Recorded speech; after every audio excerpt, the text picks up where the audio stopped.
post-horrible bill town hall where we will be discussing our big, horrible bylaws. And we also have a very special guest. And so we'll be opening in just a few minutes, a couple minutes. My name is Sheila Hamanaka. I'm a member of Pacifica, a member of WBAI in New York City. And our host today will be the Honorable P.K. McCary from KPFT Houston, who PK is on the local station board there. And our guest speaker today will be Sarah Flounders from the Workers' World and the International Action Center. And we're very lucky to have her speaking about a very pressing issue of world politics, Iran, which is actually linked to domestic issues like media and Pacifica Radio. So let me know when to start, Michael. Is it time? Yeah, we said 3:05, so about it just turned that right now. Oh, perfect. Okay, wonderful. So PK McCary, it's yours. I'm not sure I want to claim it because it has a huge amount of responsibility. And I would ask everybody to take a little bit of that responsibility to understand that I know you want to be heard, to also understand that we aren't all agreeing on the same things, but I think that for the most part, I have witnessed a surge of integrity that seems to be happening to people that I know and who know me, and that's a good thing. I'm no hero and not trying to be. I like to let you know that my daughter, who kind of sits on the sideline of me as her mother, is going to support me so I don't leave anybody out. One of the things that Fightback has always done is a land acknowledgement, understanding that we are all not on borrowed land, but stolen land. And I think that at this stage of the game, call it what it is, truth will out. You cannot debate a lie, so it has to be truth. You can't debate someone who has no integrity, who gaslights you or oppresses you, or any of those things. We're trying not to do those things. I'm looking forward to giving Mrs. Flounders the floor, but I just wanted to ask everybody, let's take a deep breath. Anxiety has been heavy in the hearts of a lot of us on the beautiful bill that passed. We don't know all of the things that we are going to have to fix in the future, but at the same time, you can't do it if you are full of anxiety. So 3 big breaths, starting with bringing the air in till your stomach kind of protrudes.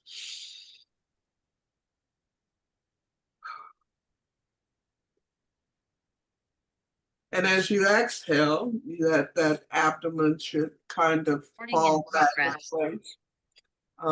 Second, deep breath.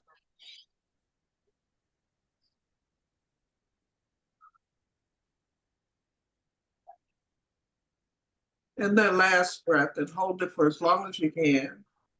And then slowly bring it out. And then open your eyes. And here we are today. I want to thank a few people, Sheila, of course, Michael Novak, Serene Roberts, and Kirby, who has become like another son to me. And we're going to start with the conversation from Sarah Flounders. I don't know much about you, but I think you're on the East Coast, right? That's right. Yes. Okay. I'm here in Jersey City. And WBAI is very loved organization in New York. It lost a lot of wonderful people that I worked with in the days when we were trying to get it together.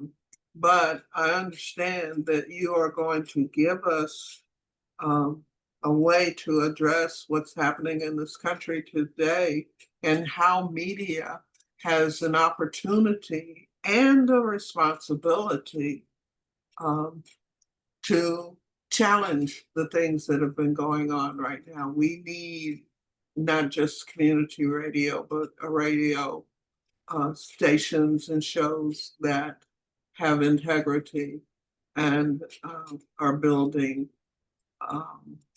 a legacy for how media can really make a difference in the world. So I'll turn the floor over to you. Thank you. Thank you. And it's important that we're having this discussion. It's needed because it's what the corporate media won't tell you. And it is a role for which Pacifica Radio was founded, to tell you what the corporate media won't tell you, and especially in times of war. So I was asked to speak particularly on Iran today, and I want to open by expressing my solidarity with the Iranian people and the Palestinian people who are under horrific attack. Last weekend, there were actions in 70 cities across the US on the right to resist, the defense of Iran, and of course, the defense of Palestine and Palestinian resistance that was organized by the United National Anti-War Coalition, along with many others. Now, I've had the opportunity to travel in past years to Iran, to Iraq, to Syria, Lebanon, throughout the region in many trips and delegations to Gaza, challenging US attempts at complete corporate domination and control. I've seen also the ruin that comes with US wars and the determination to gain control of a region, and the determination of the people of these countries to get the US and all the old colonial powers out. When the Western imperialists are kicked out, even for a short time, you can see a remarkable transformation. Now, I think after these past couple of weeks, we should really take heart that the world is changing dramatically, and US plans sometimes go disastrously awry, and then they just try to change the topic after they've had a real setback. So it's important to look at it, look at what's happening now, and also look at the scale of the destruction that continues in Gaza today. But the resistance has really been undefeated and undeterred. Now, in Iran, 3 weeks ago now, there was a totally unprovoked, targeted attack by Israel that, as Trump bragged the day after, 3 waves of 300 bombers from Israel attacked in a surprise attack on Iran. And Trump said it was planned for months. And it took place while he was assured the Iranians that it wouldn't happen because they were in negotiations. So it's another example of complete duplicity. But in it, the United States has suffered a spectacular setback in its attempt to destroy Iran, and it was a public setback. And it confirmed that Israel and Zionism, that's been unable to defeat 2 million Palestinians in Gaza, in the last 22 months of the most savage genocidal attacks. And here they thought that a surprise attack on Iran, a country of 90 million, could change their fortunes. Now, it just shows the arrogance and thinking, well, with US equipment, they could do anything. And it turned out not to be true. Instead, it was the Zionists who were dashing to bomb shelters, clawing at each other, pushing others out. Now, the US-Israeli effort to destroy Iran and using fleets of US supplied equipment and Israeli bombers in this surprise attack during the negotiations, when it was least expected, they were able to kill in one blow Iran's top military command and top scientists in their homes, not expecting it, late at night. Trump gloated and proclaimed publicly his role in using the negotiations to catch Iranian government officials off guard. He actually the next day demanded Iran's complete surrender.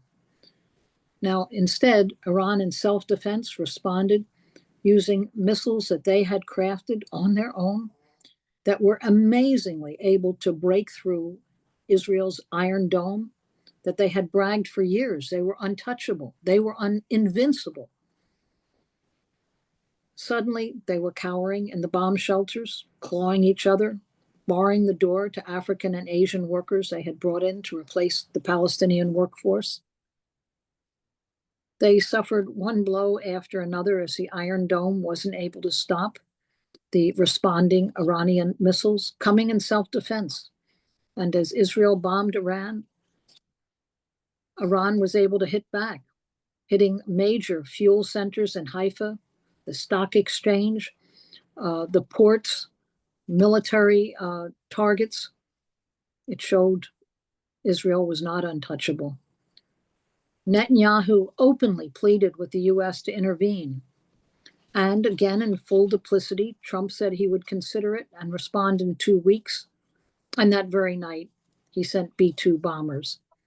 Again, in a surprise attack, they dropped humongous payload on Iran's nuclear energy center, which was a small center for making nuclear energy for peaceful purposes, as Iran has maintained for decades. It's still far from military-grade enriched uranium, but the bombing failed. There was a big miscalculation, and it really backfired. Instead, it united further Iran. And so the ability to both retaliate and to move the materials out of the Fordo and Nastes and Isfahan centers, to move all nuclear materials away, meant the bombing really did nothing. That's important.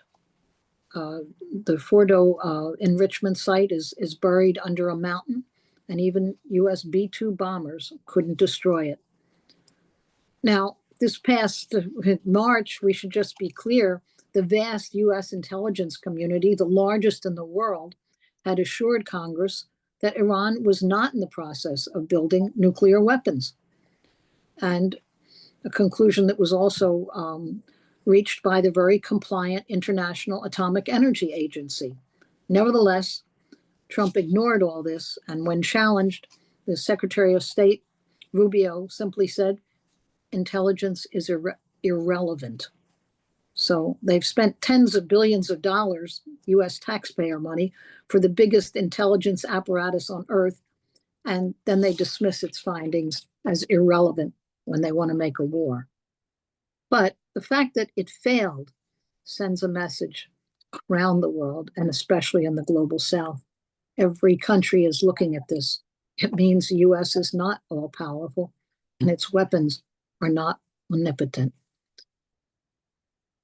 So Iran displayed a remarkable capacity to retaliate, to severely deplete Israel's missile defense system. It was absolutely committed to defending its sovereignty, and it said it will respond to every aggression. It will fight back, it will resist.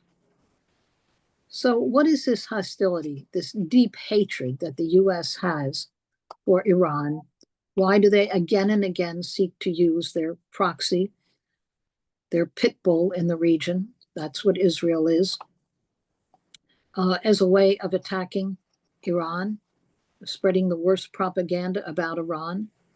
It's really because of the Iranian Revolution of 1979, which had a profound and a lasting impact on Iran and on the entire Middle East, West Asia, and the wider world, because it led to the overthrow of the US-backed proxy, the Shah of Iran, and the establishment of an Islamic Republic. It fundamentally reshaped Iran's political, social, economic landscape. It's a revolution that triggered a regional power shift. That was the US main hold in the entire region, and they lost it. And a pro-Western monarchy, a feudal monarchy, was replaced with a republic that had enormous popularity. That led to the nationalization of all the major industries and a shift toward a more independent economy. This Iranian Revolution brought about changes in social policies with an emphasis on expanding infrastructure and basic services in rural areas. And I want to just deal with what we're not told about Iran, some of the literacy and improved women's rights. Iran is always attacked on this. Some of the social indicators. Iran nationalized the key industries, and it sought to reduce dependency on foreign investment, and it aimed to create an independent economy and to restructure the feudal Iranian society. So what we're not told, just a few things about Iran, never mentioned in the corporate media here. Education is free in Iran, including university education, medical school, all the way through. Or their private universities, where the tuition rate is about $100 a semester. There's an opportunities for financial aid while going to school. With everyone here who's literally burdened with decades of student debt knows what an impact that can make on your life. Life expectancy in Iran is about on par with the US, about 77, 78 years. Iran has one of the most efficient healthcare systems in the US. It ranks in the top 30, far surpassing the US today. It provides free healthcare, free for all children under the age of 7. It has a universal primary care network, and really like universal health care in rural areas. In the US, healthcare, we know in rural areas, they have what they call healthcare deserts. Impossible to find a hospital or an emergency room. All the way back in 2010, Iran implemented a nationwide basic income plan. And it was one of the first plans globally to do this. Everyone has a basic income.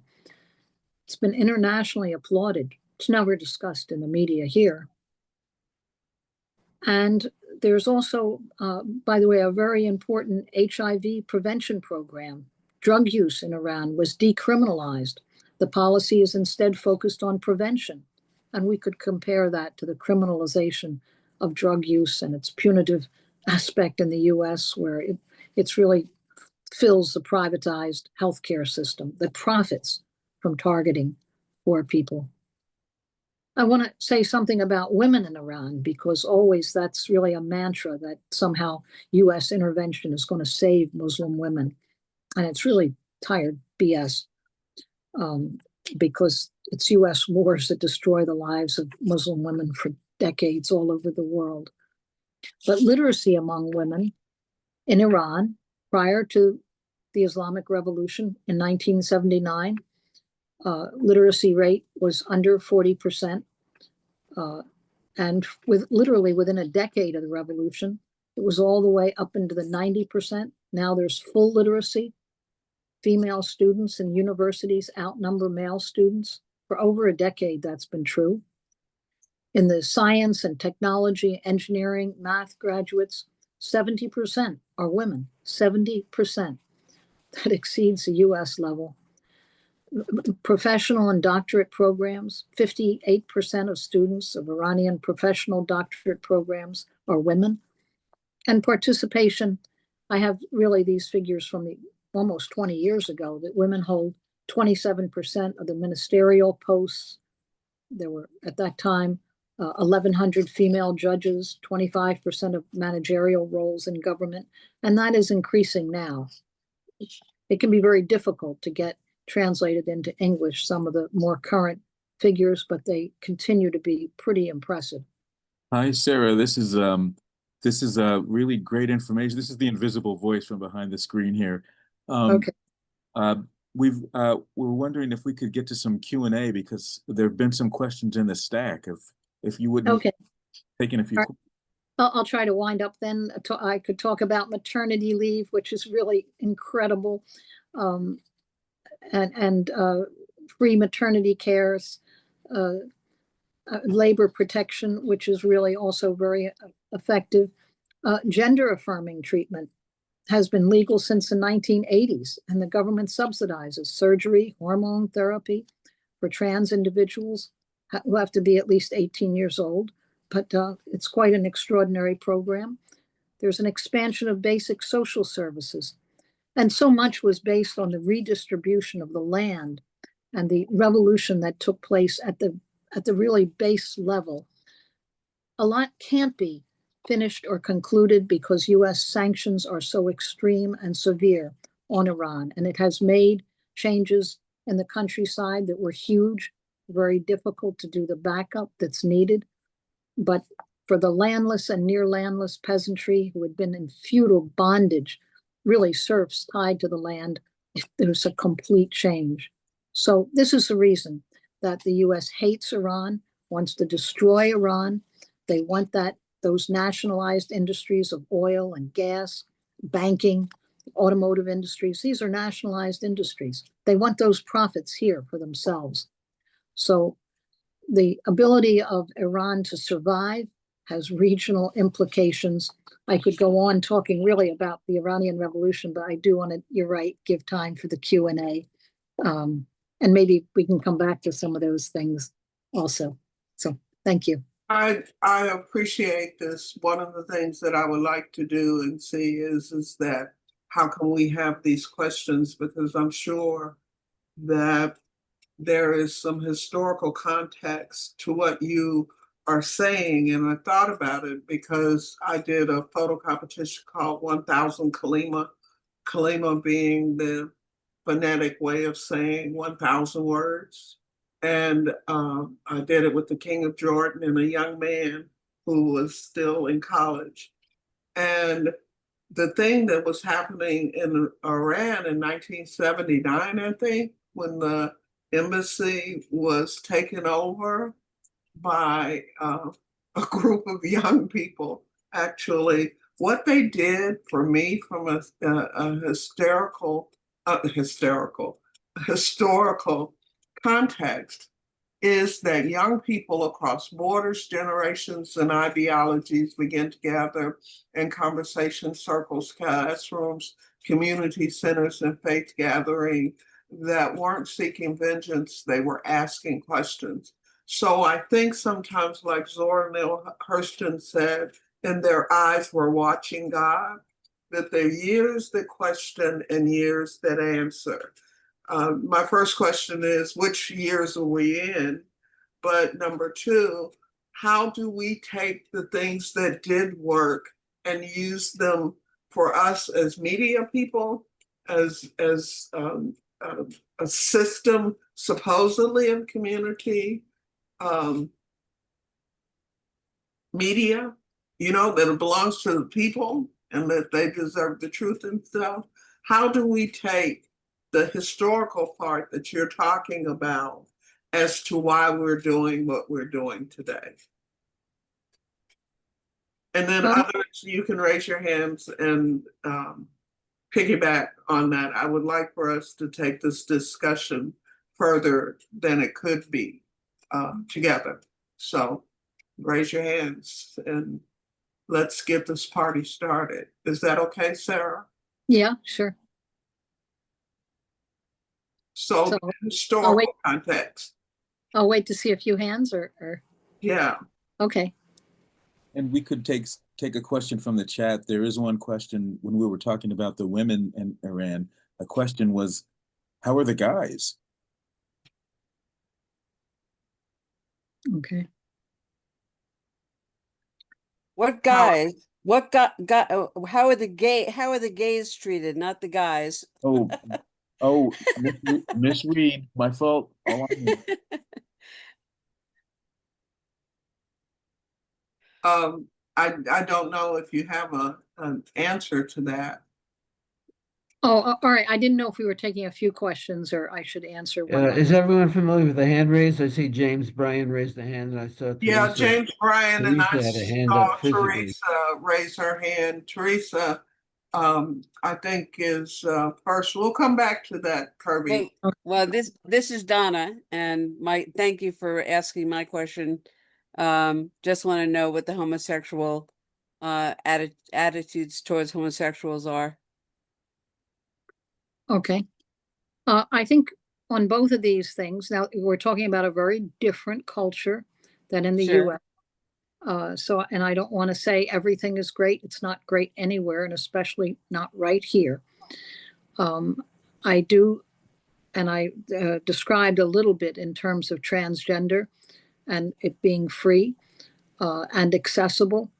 The Iranians that I've talked to feel that personal choices and personal lives are people's individual choices. I don't think there is an LGBTQ plus movement in Iran, no, but there is sort of a rich personal life. And they have reported and described, and there are a number of articles, that it is not repressed. Now, is it equal to what there is in the West? I doubt it. I think it's a very different culture. Nor do I want to say everything is perfect in Iran. It remains as a class society with backwardness in some areas and very advanced thinking in other areas. But it is not what's often attacked as being completely repressive and reactionary. It's not a situation, as it is in some countries, where it's really a death sentence to be lesbian or gay, and that's not true in Iran. Okay, thank you. Thank you for your question. I think there was Teresa who had her hand up. Well, I rose it because I thought you were asking if we wanted to proceed. Didn't really have a question. Oh, okay. Next is James Bryan. No, we had a question put in the chat from Steve K. How do nuclear weapons make the world better? And that came before any hands were raised. That was in the chat first. Okay, thank you. Thank you, Ms. McCary. Well, how do nuclear weapons make the world better? They don't.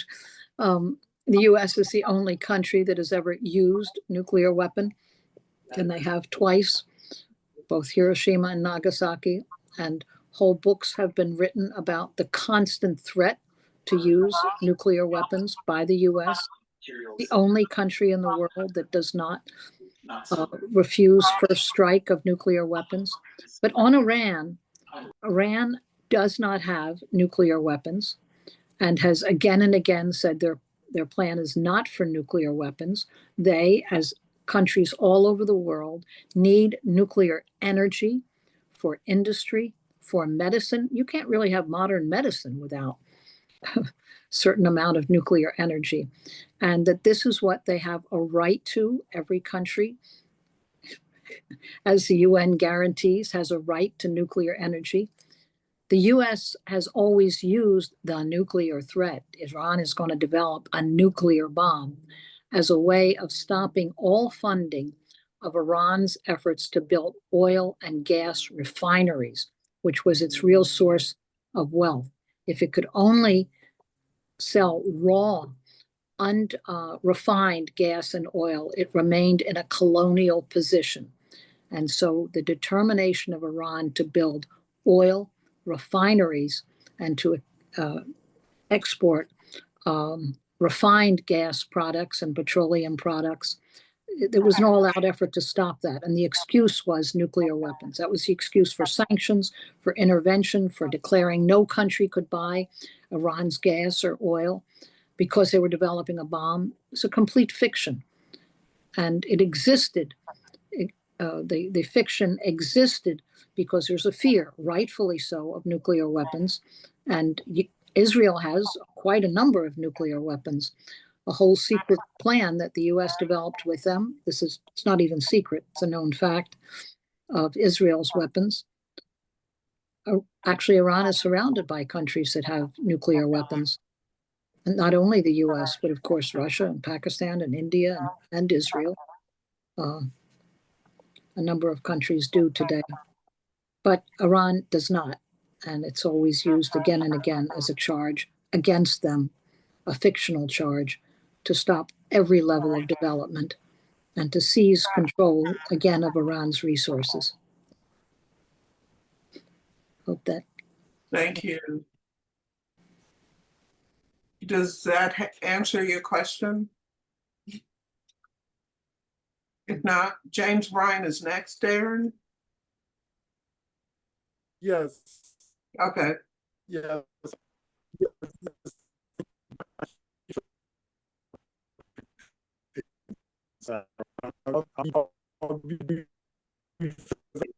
We're having a hard time hearing you. James, you may have to cut your video to give you enough bandwidth for the audio to be audible.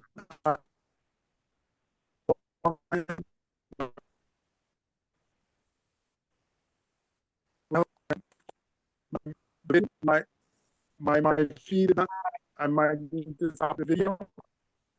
Oh, boy. We can't, we aren't able to, it's garbled. Can you put Yeah, it in? let me turn off the video. I'm gonna turn off the video now. Hold on. Okay, Okay. we'll let you. Yeah, yes. I just had to turn on the video. James, I'm sorry, your video popped back on. Yeah,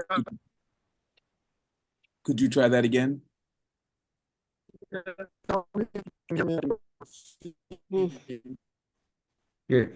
not audible, James.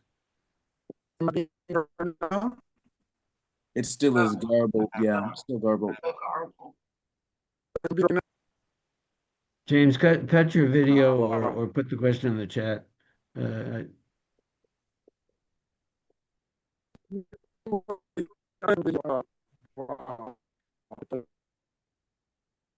don't we go to the next question? Kim? James, your video keeps coming back on. Wait. Okay, I stopped video. Am I Good. being heard anymore? Yes. Yes, that's better. Okay, I'll be as brief as possible. I'm the offspring of two subjects of the British Empire, born in the early 20th century, specifically in Jamaica, English-speaking Caribbean. I'm curious. I'm curious. Basically, after World War II, the sun had set on the British Empire, and how much of the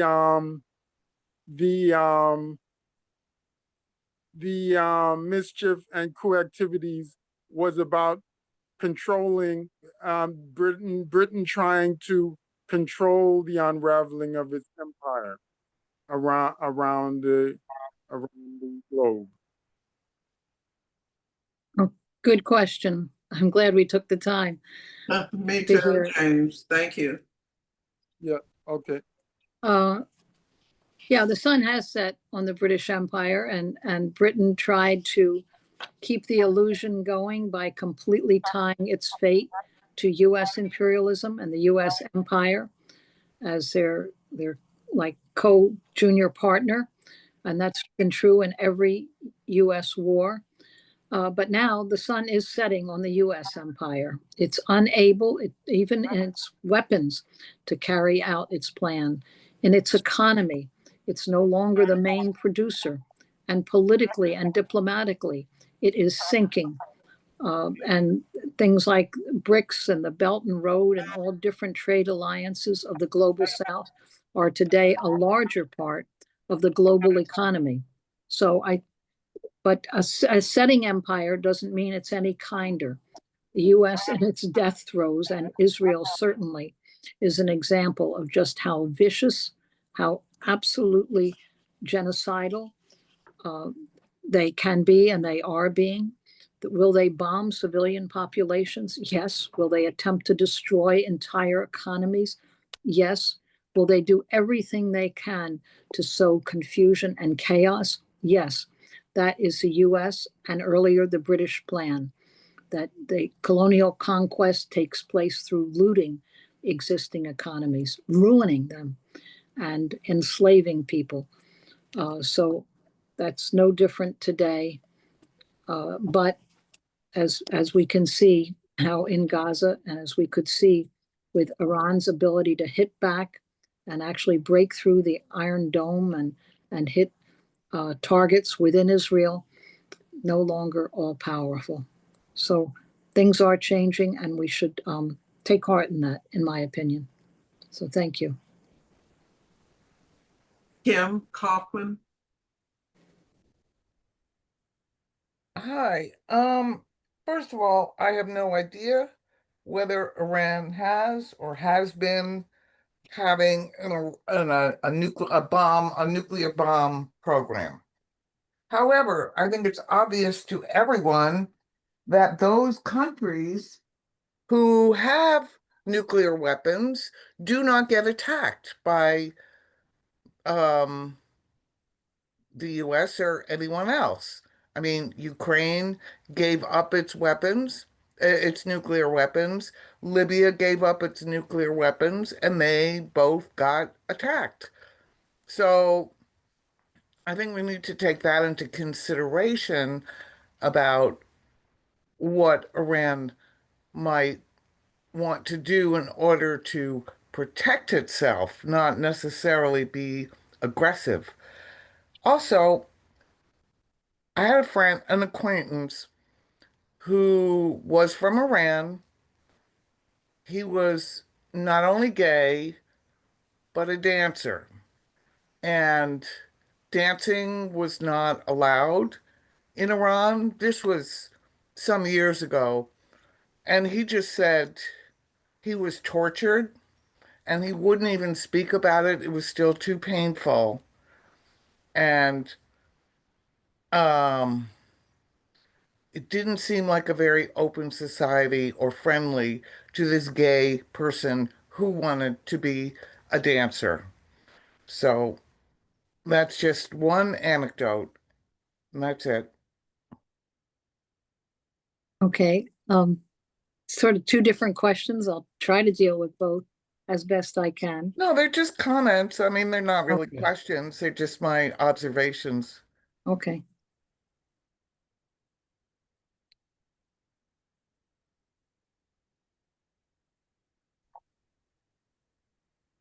I will just add that Iran has gone Paulina. from being a feudal society without rights for the huge majority of people to a very different, more modern society. It is still religiously based. That's true. There were interesting compromises that were made. It was unheard of for women to go to school with men. And in old Iran, child marriage was a fact of life. It was the one source of income for poor families, that dowry. And what Iran did, okay, they had separate education for young women and men, but it meant that all women were educated, and today they exceed men in universities, in sciences, in medical school. So they made a compromise plan. We might not be for it, but they were dealing with a very backward society, and every family that sent girls to school actually got income, a subsidy from the government for doing so. So suddenly there was not an incentive to marry girls off young. That changed society dramatically. Did it liberate everyone? No, I don't think so. But was it a profound change that opens the way for new possibilities? That it was. So it happened within the context of dealing with a very old, prohibitive, reactionary society.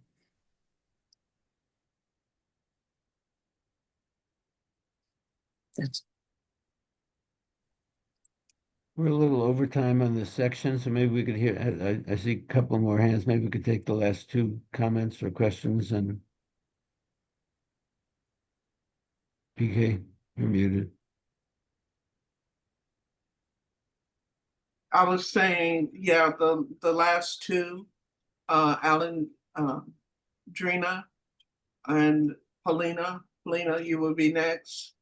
Kim, did you have anything else to say? Your hand's still up. No, I'm done. I'll take it down. Okay, thank you. Is it my turn? It is your turn. Thank you. Thank you so much, Sarah, for the important information. And it's just so palpable how propagandized our media sphere is, even in left-leaning circles. We just, we condemn Iran for not being friendly enough to gays, but we don't say anything about the Gulf monarchies.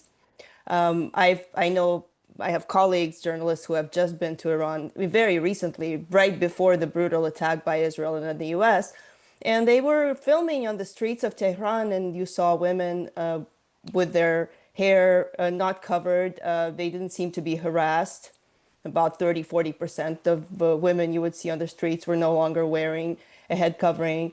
Just interesting how I'm wondering, because I think that Iran is not under attack because it's repressive inside. Is Iran under attack because it supports Palestine? The Islamic Revolution 1979 also came out very clearly in support of or against South African apartheid, right, as well. And they have not wavered. Could you just talk some more about that? About what is it about Iran? It's not the repression towards gays or not enough rights for women that makes them a target of U.S. imperialism and its informational war propaganda. Thank you so much for that question. Yeah, the U.S. always attacks Iran as the largest, most powerful country or most developed country within the what's called the axis of resistance. Now, that's not a real alliance, but it means all the countries of the region that are trying desperately to free themselves of the stranglehold of colonial bondage of the past, to break that and to develop their own economies. It's the right of the Palestinians to their own land. I mean, these are deep going struggles that have been generations long. So the axis of resistance means countries that are resisting US and Zionist and British colonialism and attacks. And it's very much a identification that is spread.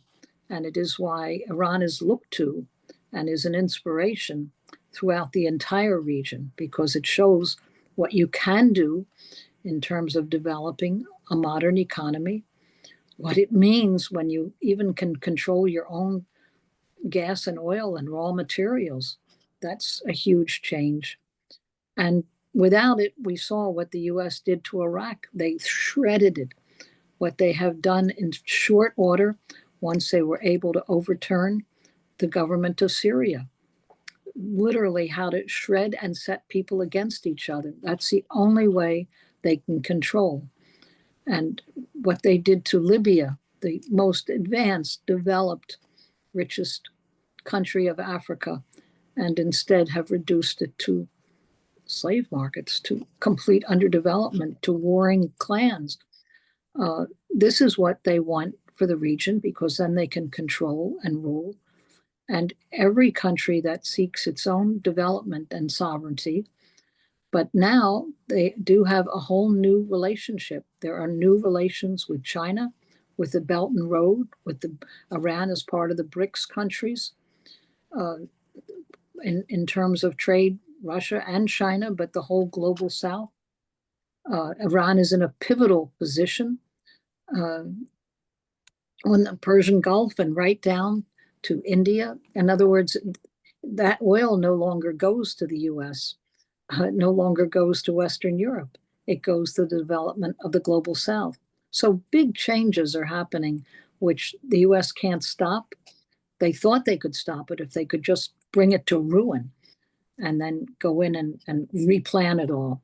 But that didn't happen. Iran was able to defend itself and actually strike back. And it was Israel that took a heavy loss and had to desperately ask for a ceasefire.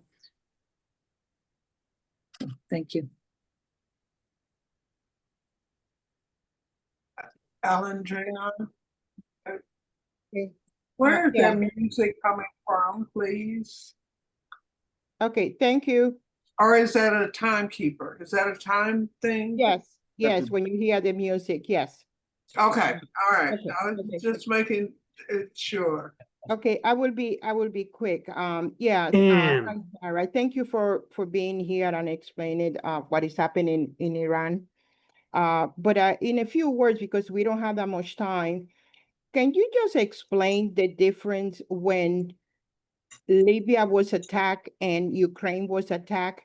Because yes, both of them had a nuclear, they gave up their nuclear weapons, but to me, it's two different issues altogether. I know that we don't have that much time, but can you please, and my last thing I just have to say, yes, United States went to Afghanistan to free the woman, and look what happened. They're worse than ever right now at the moment. Thank you. Well, I'm glad you bring in each of those comparisons. Really, the destruction of Libya was not only US, but with the full agreement of the whole G7, the bombing of Libya, of everything from the great man-made waterway, as they described, and the farming of the deserts to the urban centers, complete intended destruction. And it was really a Western war. Now in Ukraine, a very different situation, because the US and NATO were using Ukraine as a way of attacking Russia. They wanted to dismember Russia, completely destroy it. They attempted to use sanctions, which Biden promised would leave the Russian economy in complete shambles within 2 weeks. That didn't happen. And that the bombing right to the Russian border would be the road right into Russia. So it was a lot of this, both Iran and Russia are a way also of their main foe, their main enemy, as they say, is China. And it's aimed at taking one country down after another. That's what they're attempting to do. They're using Ukraine, absolutely. They have developed a fascist state, totally repressive, completely reactionary, governed by Nazis who openly salute as Nazis, wear the insignia, carry the flags. In Ukraine today, they're not a liberating force at all. So this is a war that is it was for the destruction of Russia. That didn't happen. Unfortunately, the destruction of Libya did happen. It had not only U.S. role there. That's who the bombers were. That's who, and French bombers too. I want to say every country took part in bombing small Libya. Just a few million people. It was 8 million people. Small population that had done so much for development throughout Africa and had many plans to bring in a new African currency. They put a stop to that because that's a threat to them. Instead, they'll arm ISIS and mercenary type groups throughout the entire region. So it's a lot to try to answer. Afghanistan was really the first attempt. There was a revolution in Afghanistan, and they feared what had just happened in Iran, and they instead armed military and feudal regimes against the new Iranian. I'm talking now back in the 1979, 1980.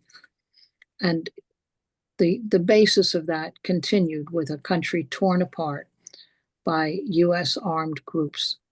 But even with all that, even with the poorest country in the world, they were able to finally push the US out. So it shows that that US is not all powerful. And then you have Palestine, which who could picture what 2 million people now reduced to living in complete rubble.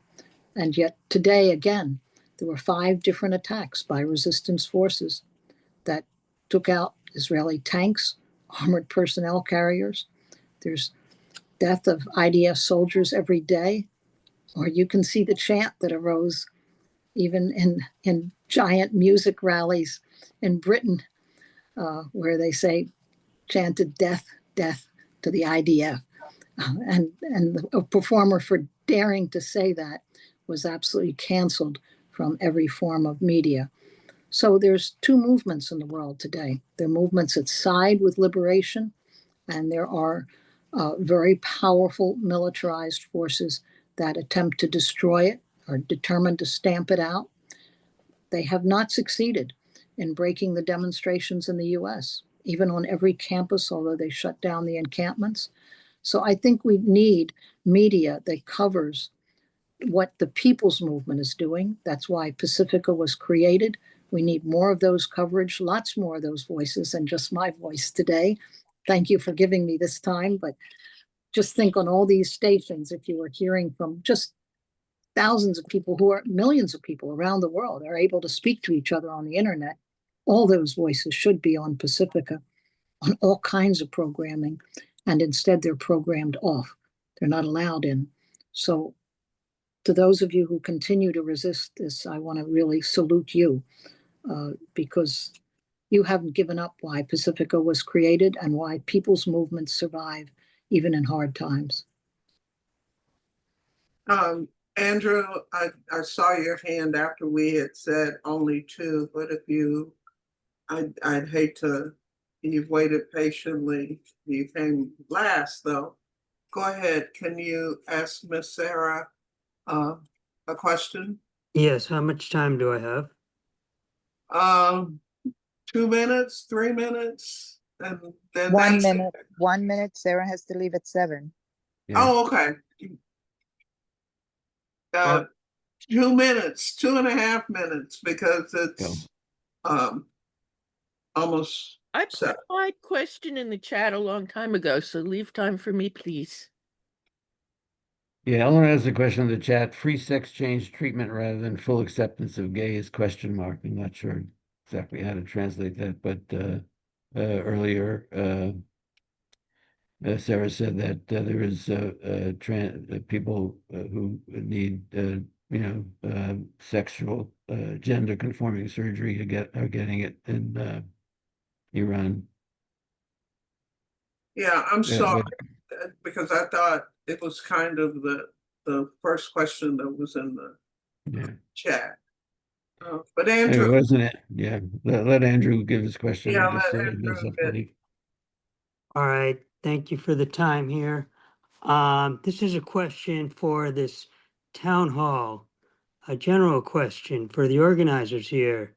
As I understand it, there's one group who call themselves New Day Pacifica, who have taken control of our network, of our national board, and changing the bylaws. And I assume that is our concern, and that is our first concern, and that is what we're here to address. And that is how we address all these everything else going on. And it doesn't make sense to me that we are discussing other issues other than how are we going to address what's going on our national board and our bylaws, etc. I'm not saying I'm in favor or against New Day, Pacifica, or any group wresting control of our network. I'm against any one group wresting control of our network. We ought to be sharing our network with Pacifica Fightback, with New Day, with other interests. Anyone who chooses to become a member and participate has a right to be respected as a member. So I would like to see us addressing this. Otherwise, I have better things to do. Thank you. I'll take that as an opportunity, since I said I had to sign off at 7 o'clock and 4 o'clock on the West Coast. It's quite true. I don't want to interrupt that conversation, and thank you for the time I had here. And please continue on that struggle. It's really important that there be voices in Sarah, Pacific. you didn't answer my question. I'm sorry. Yeah, we'll do it. I'm sorry, we I don't we know are what time. I don't know what the question was. I'm I sorry. was About asking they don't allow people to be freely gay. They instead give them free sex changes. I said this is a different culture. I don't understand or know everything within it, but it is not, as it is in many countries, a reason to be hunted down or criminalized. Is there complete freedom? No. There isn't here either. But is there in Iran? No. And so I don't defend that. I'm talking about changes that happened because the US wants to destroy this country and the gains that it has made. That doesn't mean everything there is a revolutionary and social transformation. It's not. And I think it can and will go much further. As women taking off the veil, young women don't wear the veil now because it was a different time. So we know people continue to fight, and they continue to fight in Iran too for every change they need and have a right to. Thank you. I want to thank you. Right on the dot. We're going to have to say goodbye, but I really love to explore some of this more for people who don't know so that they can. Thank you so much, Ms. Flanders. Thank you.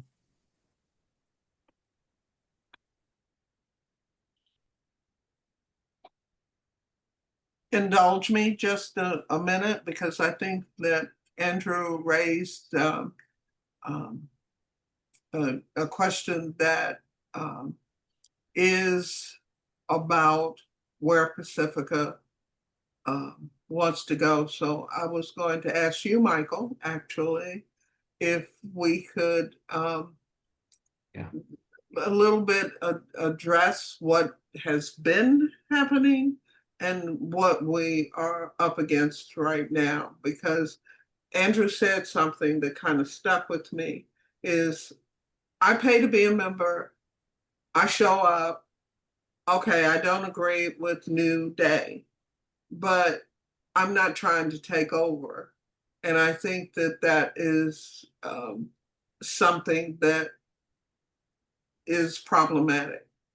So I'll hand it over to you. Please, may I say, I did not say I do not agree with New Day. I said I do not She agree. said she doesn't. I don't agree with any one group being in control of Pacifica. That is what I'm here Sorry, to point address. of order. I'm agreeing with you on Thank that. you. All right. Thanks. Yeah, so just to clarify for Andrew's benefit, I'm not sure why Andrew still has the screen. To clarify for Andrew's, He's down, he's here. yeah, to clarify for Andrew's benefit, really what the purpose of this town hall was is that there were many pressing questions in the world that we don't feel that Pacifica is dealing with adequately. And that's related to the takeover by New Day, the undemocratic installation of a new set of bylaws illegally without membership input, without any public announcement, without any vote by the local station board or by the membership that should have been required, is connected to the fact that the stations are not adequately covering the issues and challenges that are facing not just Pacifica but all media in a situation where the U.S. is involved in war and genocide internationally, and a war in the streets against immigrants inside this country. So we wanted to begin the town hall with some presentations about those questions and things that are maybe not being heard on the airwaves of Pacifica, and connect that to why this undemocratic, anti-democratic takeover has happened. Pacifica Fight Back is not interested in taking over Pacifica. Pacifica Fight Back is interested in maintaining and defending the democratic nature of Pacifica that's been in effect for almost a quarter of a century, since the transformation into a membership organization took place and the bylaws that were adopted earlier and amended several times to try to maintain a kind of federal system of stations where each local station has a local board that's elected to oversee its own management, to oversee its own finances, to have input to its own programming.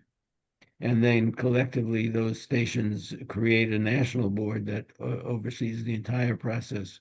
And that's been changed dramatically. If people are not aware of it, there was a court hearing on July 3rd, at which the judge issued an order denying an intervention or an attempt to intervene in the so-called settlement between New Day and the New Day controlled Pacifica National Board. So they have adopted a set of bylaws that are completely contradictory to what Andrew was talking about, rather than allowing a diversity of viewpoints on the air and a diversity of communities reflected and collaborating in the context of an elected governance system. They've adopted a system that basically gives a single faction the ability to control everything. And they're putting that into effect now. They've already denied the local station board treasurers any kind of vote on the National Finance Committee. They are planning a set of elections that would essentially be allowed a single faction to control the national board, and they're putting in place a system that has already removed from the local station board any oversight of finances, any evaluation of management. They have posted openings for the general managers of all 5 stations, and are attempting to carry that process out without any participation by the elected local station board members, the delegates that under the existing bylaws should be conducting the searches and making recommendations for candidates for the general managers and the program directors at each of the stations. They've eliminated the provision in the existing bylaws that allowed members to recall their elected representatives. The current bylaws have a system where if someone is elected by the listeners or elected by the staff at a station to the local station board, even if that person serves on the national board, they can be recalled by their local constituency by a petition signed by a percentage of the members, and then a vote of those members. And if they're removed by the members at the local station, they also are removed from the national board. That's gone under the bylaws. They talk about in the bylaws about STV voting, single transferable vote. But in fact, almost all the positions they have as officers, so-called, of the local station board, or as staff delegates, as national officers, are single seats in which the same majority can dominate every single election. They have a system in place for self-perpetuating. Instead of having runners-up from the elections take a seat, if someone leaves the board, they have the board deciding on its own who should be a member of the board. These were all things that were eliminated when the bylaws were adopted back in 2003 to eliminate self-perpetuating boards and to make sure that the stations would have a democratic participation. And it's those existing democratic bylaws that have kept Pacifica in existence. Air America is gone. MSNBC is totally corporate and basically a wing of the Democratic Party. Pacifica remains because Pacifica did embody democracy in its own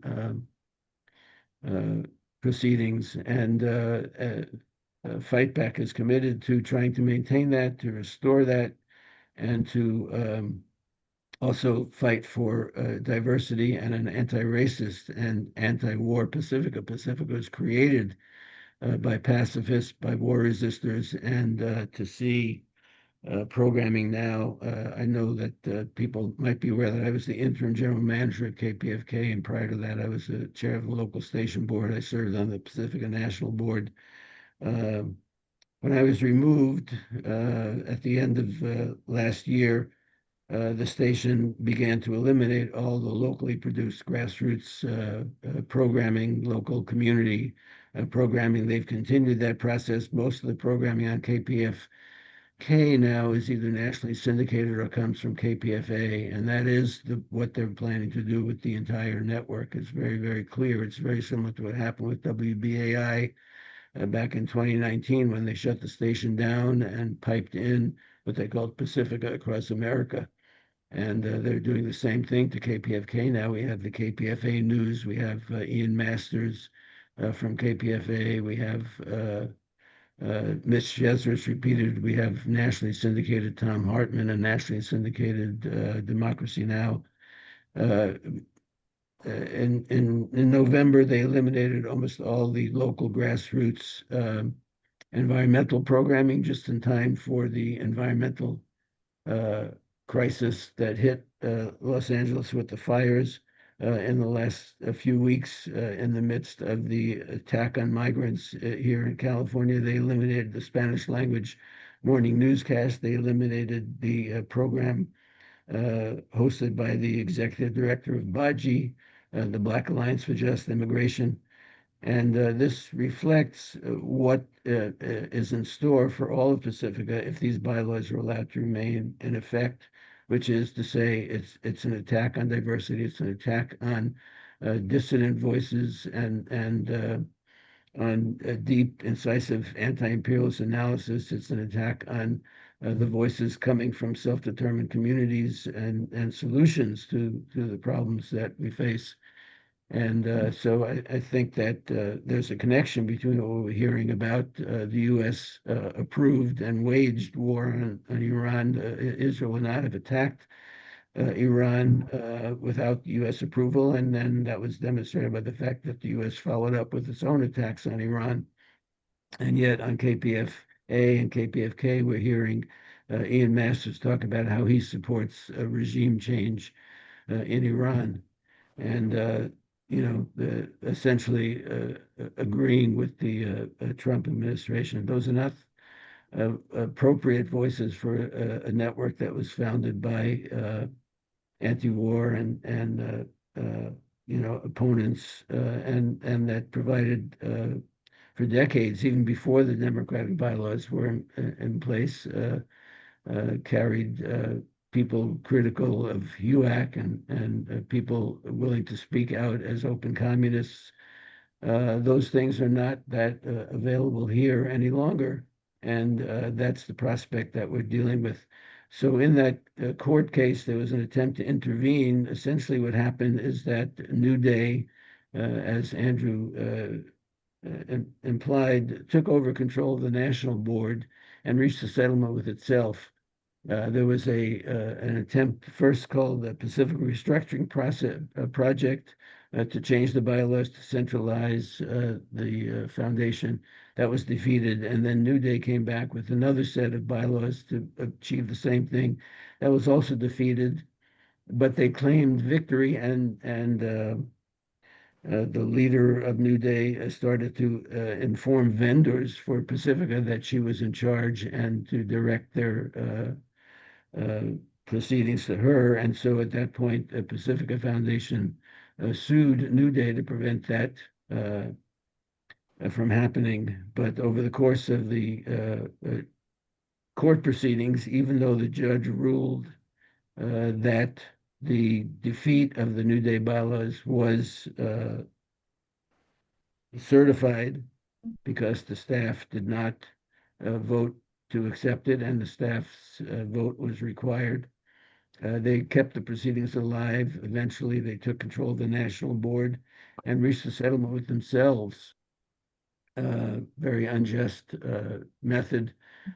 This was then carried out in executive session in the national board under the claim that it was dealing with litigation, and they voted to accept the so-called settlement. And none of that is in accordance with even the bylaws that they have put in effect. The bylaws that they now claim are in effect require such changes to be approved by the membership, and they never were. So the connection to what you just heard is that they're eliminating the kind of programming that would challenge the domination of the media by propaganda from the U.S. State Department, the CIA, the intelligence agencies, the pro-war voices, the corporate voices. We live in a society that is increasingly authoritarian is a mild word for it, but it's dominated by technology billionaires committed to basically a fascist type of system.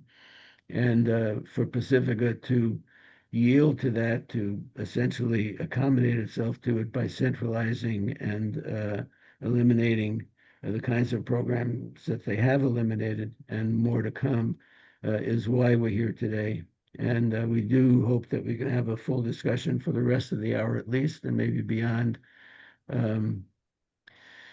about what we can do about it. I think it probably will require a separate lawsuit because, as I say, the judge rejected the effort for an intervention, and I think it's unlikely that that will be overturned.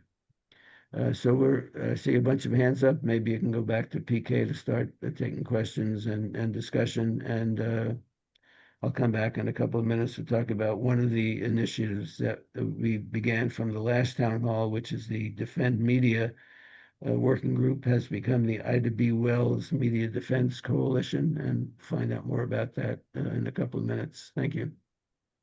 Thank you, Michael, for that, because one of the things that I have been kind of playing with the Sankofa initiative and how our history really supports where we go in the future. I would love to do, and I'm reaching out to Kirby and Serene and Sheila, especially because we're kind of artists, or I consider myself a creative. If we can imagine a Pacifica, what would that look like? And I don't know exactly how we would do it, but I would definitely say that a little bit of it will be generational. A little bit will be from people who have visual. In racism in Pacifica, yes, and we need to have all the other lists. I want that. I want that sign so that I can start putting it up. But the point is that I think we need to imagine what it could look like that also includes inclusiveness and diversity. I just like to think out of the proverbial box. So that's my 2 cents. James, I see your hand up. You might want to take off your video, but we'll try it. Go ahead, your hand's up.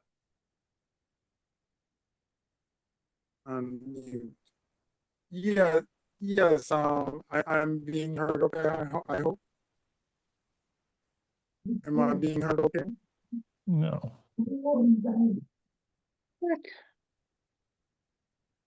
Hello? Am I being heard okay? Yes, better now. Yeah. Okay, well, yes, is it Andrew? If I may call you as such or refer to you as such. Yeah, basically, we've had a number of such presentations, and we always like to try and keep our eye on current affairs and geopolitics. And in this current circumstance, we have a situation where we have a national board now that acts very much like an imperial in line with Western imperialism, where now it's contending. I'm sorry, one point I need to make. We have serious problems, serious financial problems, serious issues with our listenership, the aging listenership, serious problems. Don't want to diminish that. But this current majority uses the heinousness of Western imperialism, that it's going to save Pacifica by destroying Pacifica as we know it. Okay, that's about it. I hope I'm clear. It was better. It was better. Okay. Sound-wise. Sheila? Yeah, thanks, PK. And thanks for acknowledging this sign and not having a fit, or I mean, I shouldn't use that expression, but freaking out about it, because hard to believe, but this sign, which is about the New Day bylaws, has people in New Day claiming that just the mere sight of it is making them feel unsafe. And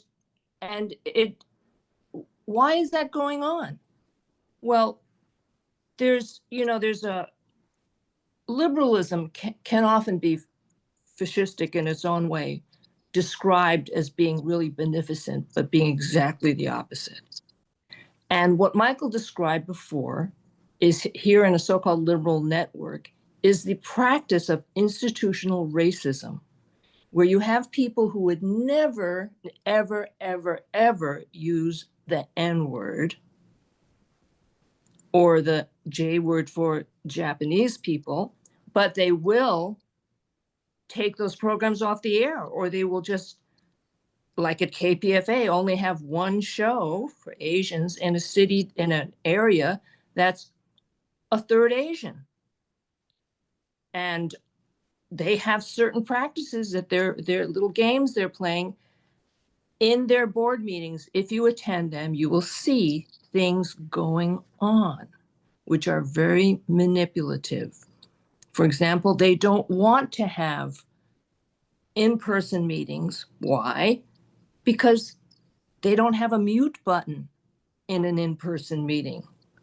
I was at a meeting and, I think I held up this sign and lo and behold, my video was disabled. That is called suppression of the freedom of speech. Censorship. And it's censorship. Yes. And another way they do it is they say, oh my God, that's really scary. That cartoon is it's frightening. And so they hire an anti-bullying trainer who says, well, if that cartoon is scaring you, that means she's a bully.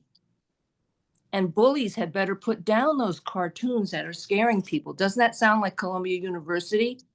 Mm-hmm. Where Zionist students are saying, oh, I'm frightened by these demonstrations, so you better arrest them.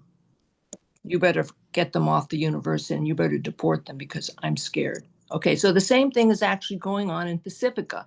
At those meetings, you cannot say the name of anybody on the board. What is this about? Can you imagine a meeting in the Congress where you couldn't say the name of the president or a senator? You're not allowed to say the name of somebody on the board. It's incredible. Or on the national board, it's really quite amazing. And they're pulling the mute button. If you disagree with them, you're out of order and you get muted and you get thrown into the waiting room. That's how they do it. They throw you into the waiting room.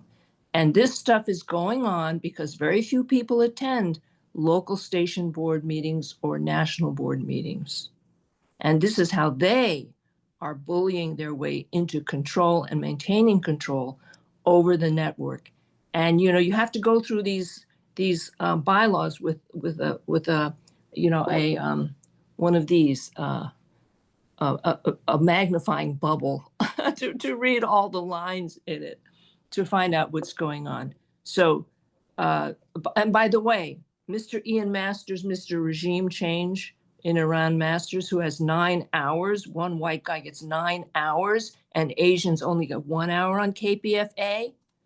Now, I think one of the New Day representatives, Mr. Tanaka, is here. I don't hear Mr. Tanaka, who wants to be in the leadership of New Day and on our national board, speaking out, defending Asian Americans, or Asians, Pacific Islanders, people of color getting their time on the air at KPFA. No, they're putting on a guy like Ian Masters, who, by the way, if you believe in the innocence of Mumia Abu Jamal, according to Ian Masters, you are a dupe because Mumia Abu Jamal is guilty. That's who we have on the air at KPFA and KPFK. Thanks. Thank you, Sheila. That's time. Thank you.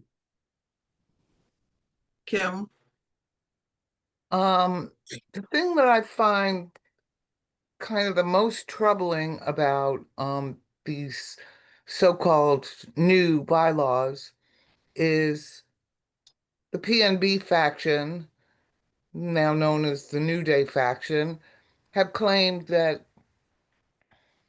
the referendum run, that WBAI didn't count, the staff votes didn't count, and the referendum actually did prevail, even though it didn't. But the fact is, what they're claiming are the bylaws are actually new bylaws. They're not even the 2021 bylaws that voters had the opportunity to vote on. This is a whole new set of bylaws that, like, no one but the people on the PNB even read. And they're claiming this is what won. That's a real problem, or one of them, but that's a problem people don't understand, I think. That's it.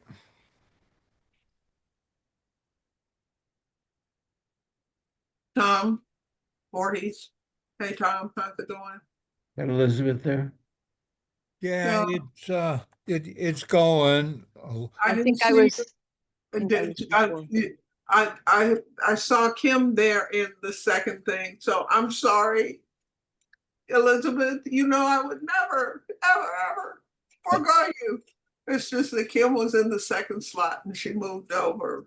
Fine, I can wait till Tom if you want. If you want to wait, I can wait after. No. I just want to remind everyone we're going to keep a 2-minute timer at this portion because we've got a lot of people with a lot to say. So we're just going to keep a little bit of cognizance of the time. Sorry about that. Thank you. Okay.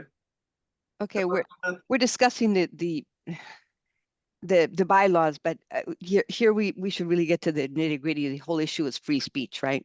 I mean, honestly, being able to have a Pacifica network where we can respond to the rising fascism, the actual fascism we have, in a way that we can actually do it, right?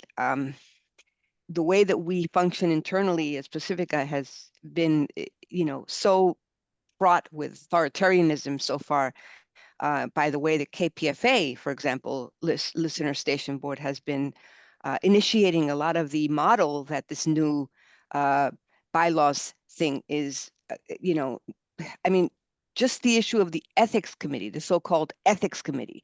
It's basically a new House American Unactivities Committee where they created one against me back in October, 3 years ago, by the same people who were actually filing a petition to deny against WBAI, who were attacking Pacifica, the same people who were literally draining Pacifica of the resources, we're creating so-called ethics committee to expel people. And that's what they're doing. And they suspended me.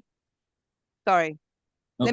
Can I finish my Absolutely, you've got sentence? Thank you. another 60 seconds. Now they suspended me and Steve with this so-called ethics committee, and they're going to be doing that with anybody that they disagree with, because they're going to have that institutionalized, an institutionalized ethics committee by the majority. And that's going to be the biggest blow, because we're going to find ourselves people getting suspended and taken out left and right, and one example, Dr. Rupa Myra, who was working at UCSF and who was fired by UCSF, who did a press conference in front of UCSF for a lawsuit, a free speech lawsuit against UCSF for the violations against her because she spoke up about Palestine. Okay, she was interviewed by KPFA News, an intern. The director of KPFA News apparently said it wasn't newsworthy. Max Pringle said it wasn't newsworthy. Okay, so that's the kind of KPFA that we're going to have now. I'm being attacked at UCSF. I work there. I'm being subjected to, investigatory meetings and things like that. So we really need to look at this. Look at UK, what's going on in UK. They're calling people that criticize Israel terrorists, subject to 14 years in jail. Okay, so we need to look at that. We really need to look at that. Okay. Thank you, Elizabeth. Tom? Yeah, I just have a quick question regarding yesterday's court decision. Are there any efforts underway to Is appeal KPFA. that? Go ahead, Tom. Sorry about that.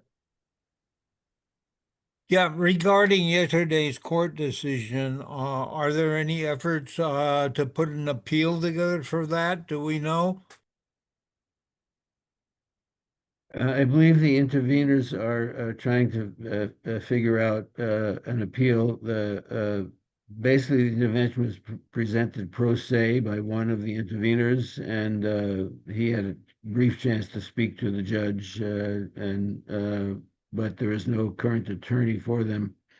My own opinion is that an appeal on the denial of intervention is unlikely to succeed, frankly, because on technical grounds, that case is already closed, period. It's been decided and settled. And the likelihood of reversing that on appeal, I think, is slim to none. I think what we need to think about is raising a legal action of our own. Unfortunately, litigation seems to be the only answer to the New Day faction that's in control of Pacifica at this point. And that would involve trying to get a temporary restraining order to stop them from operating under these illegal bylaws, and in particular, the processes they've already begun. They've posted as I say, the openings for the general managers of all 5 stations. The bylaws basically will empower the executive director to control all employees of Pacifica in a top-down manner, starting with picking the general managers and then also the program directors. But basically, all the staff at the stations are answerable to the executive director. It's a very authoritarian system that they've put in place, and the executive director obviously serves at the mercy of the national board majority. So what we're looking at is the question of trying to find lawyers and funding for a lawsuit. They've made it very, very clear, New Day has, that they have very, very deep pockets, and they've kept this litigation going long past the decision that ruled against them until they could take over.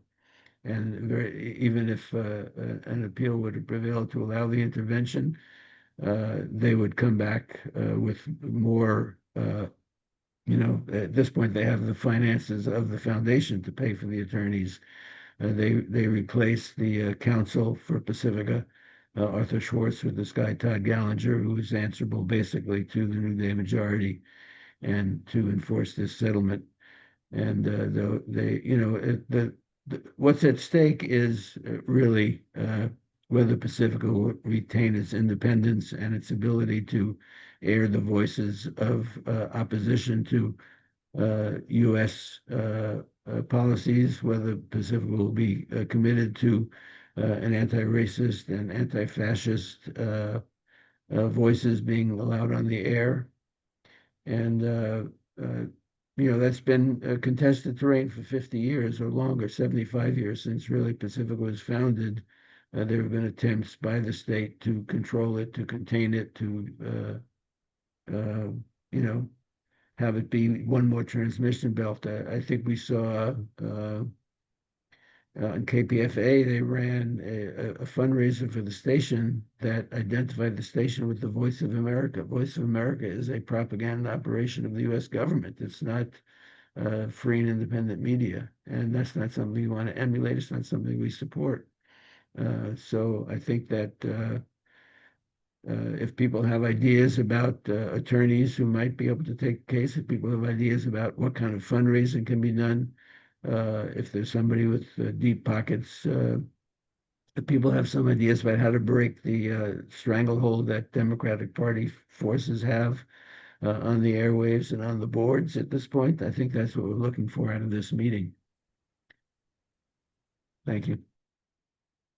This is Kim. Can I interrupt? Does anyone have a copy of the order from the court? Hello? Yes. Yeah. Yeah, We Can you have it. send it to me? Send it out. I'll Yeah. send it now. Okay. I don't know how to post it in the thing, in the chat, sorry. But a lot of people here have my email. I'd sure like to see I it. will email it to you now. I'm just explaining to others that I don't thank know how to post it in the chat. Okay, I can post it for you once I get it. Thanks.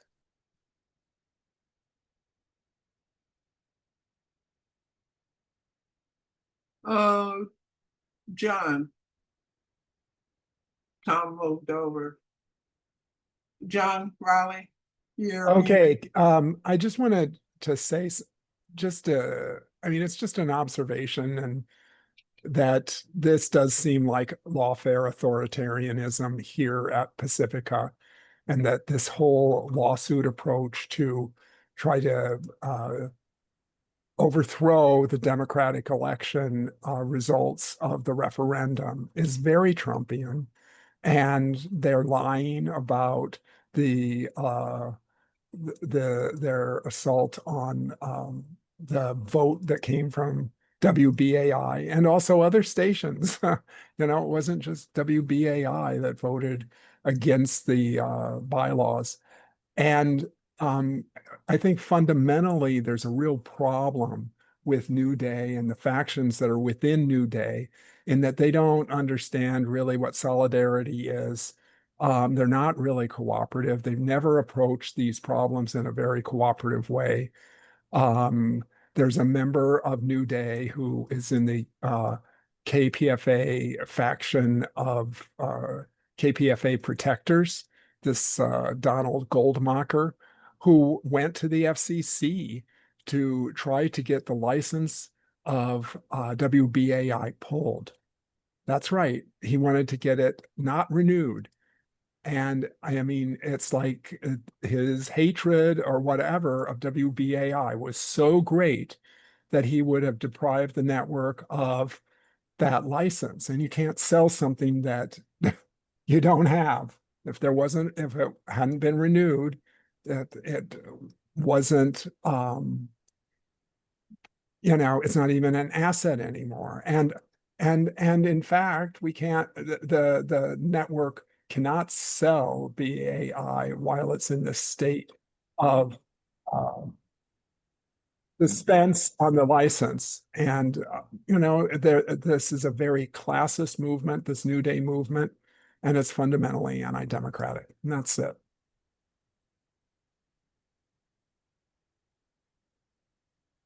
Thank you, John. PK, it looks like Rick Cooper's up next. okay. I love it. It's like playing Tiddlywinks or something. He was a number 2 and then he moves. Hi, Rick. Hey, hi. I'm glad to be here. Thank you for holding this meeting. I want to, so I was a little bit of context. I ran for the LSB last year. Was the second runner-up. I am someone who is pledged to kind of stay open to all sides and listening to what various groups people are saying. And one thing that I appreciate about this group is that they are holding open meetings, whereas I noticed that New Day is not. And I think that they seem to be limiting input. And that's somewhat telling.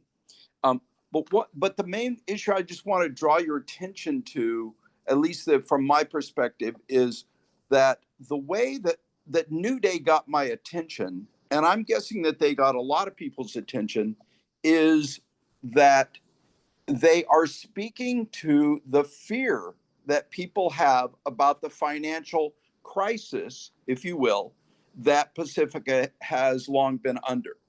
And I think that this group or people who have opinions other than what New Day is presenting would be wise to put together some kind of financial programs or plans that would help, that they say can help stabilize the station.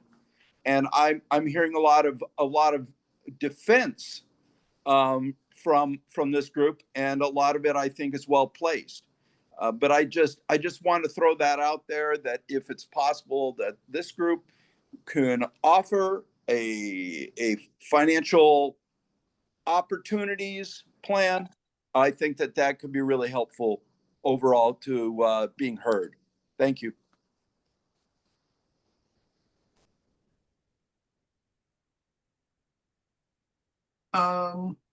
Kim?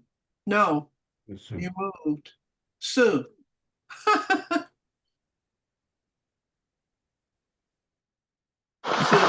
Hey,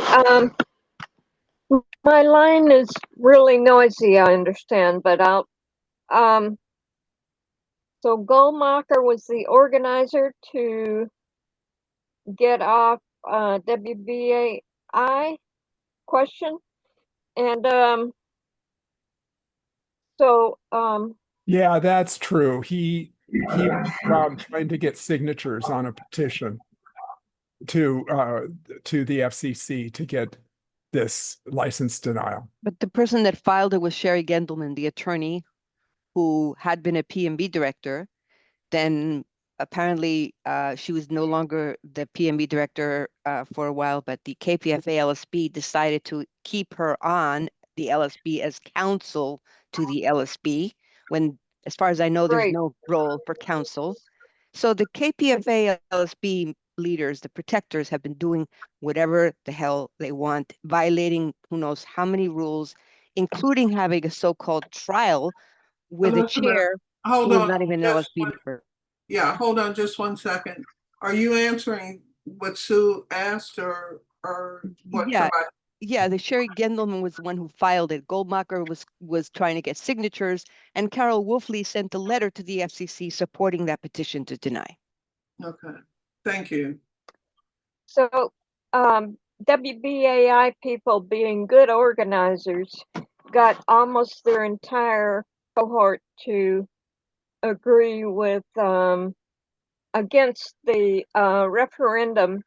So because they're good organizers, which I think we respect here, they're discredited. It says that can't be right, that can't be true, and they just throw out the votes of the staffs at the stations. What Jan Goodman was saying was that they were going to try to not only discredit, but disallow the votes of the staff members of WBAI by claiming that they weren't really, but they're claiming that they weren't even staff members. So they were basically taking away the rights of the workers, of the people who actually do the work. I have a direct response. Okay, we're kind of getting out of order. if you all can help me with this, I think that it ends up being kind of unfair in a way if everybody raises their hand and they say it. But I understand what's happening. Elizabeth has the information, but we might have to wait until we get back to Elizabeth by her holding up the hand so that she can answer your question if the next person doesn't have it. Does that make sense? Help me out, Aaron. Yep. Okay. Yes. So I would say, Elizabeth, get in the queue to give us a little bit more information. In the meantime, some of that information may come up before. I'm just, I'm looking at imagining democracy. I just wanted to be democratic. Kim? Good luck. I'm next, PK, but Sally, Gellert, and Nancy have not spoken yet, so I'll let them speak first. Okay, well, why don't you just get back in the queue and that'll be fine. Thank you very much for being Thank you, very Kim. democratic. Yep. Sally?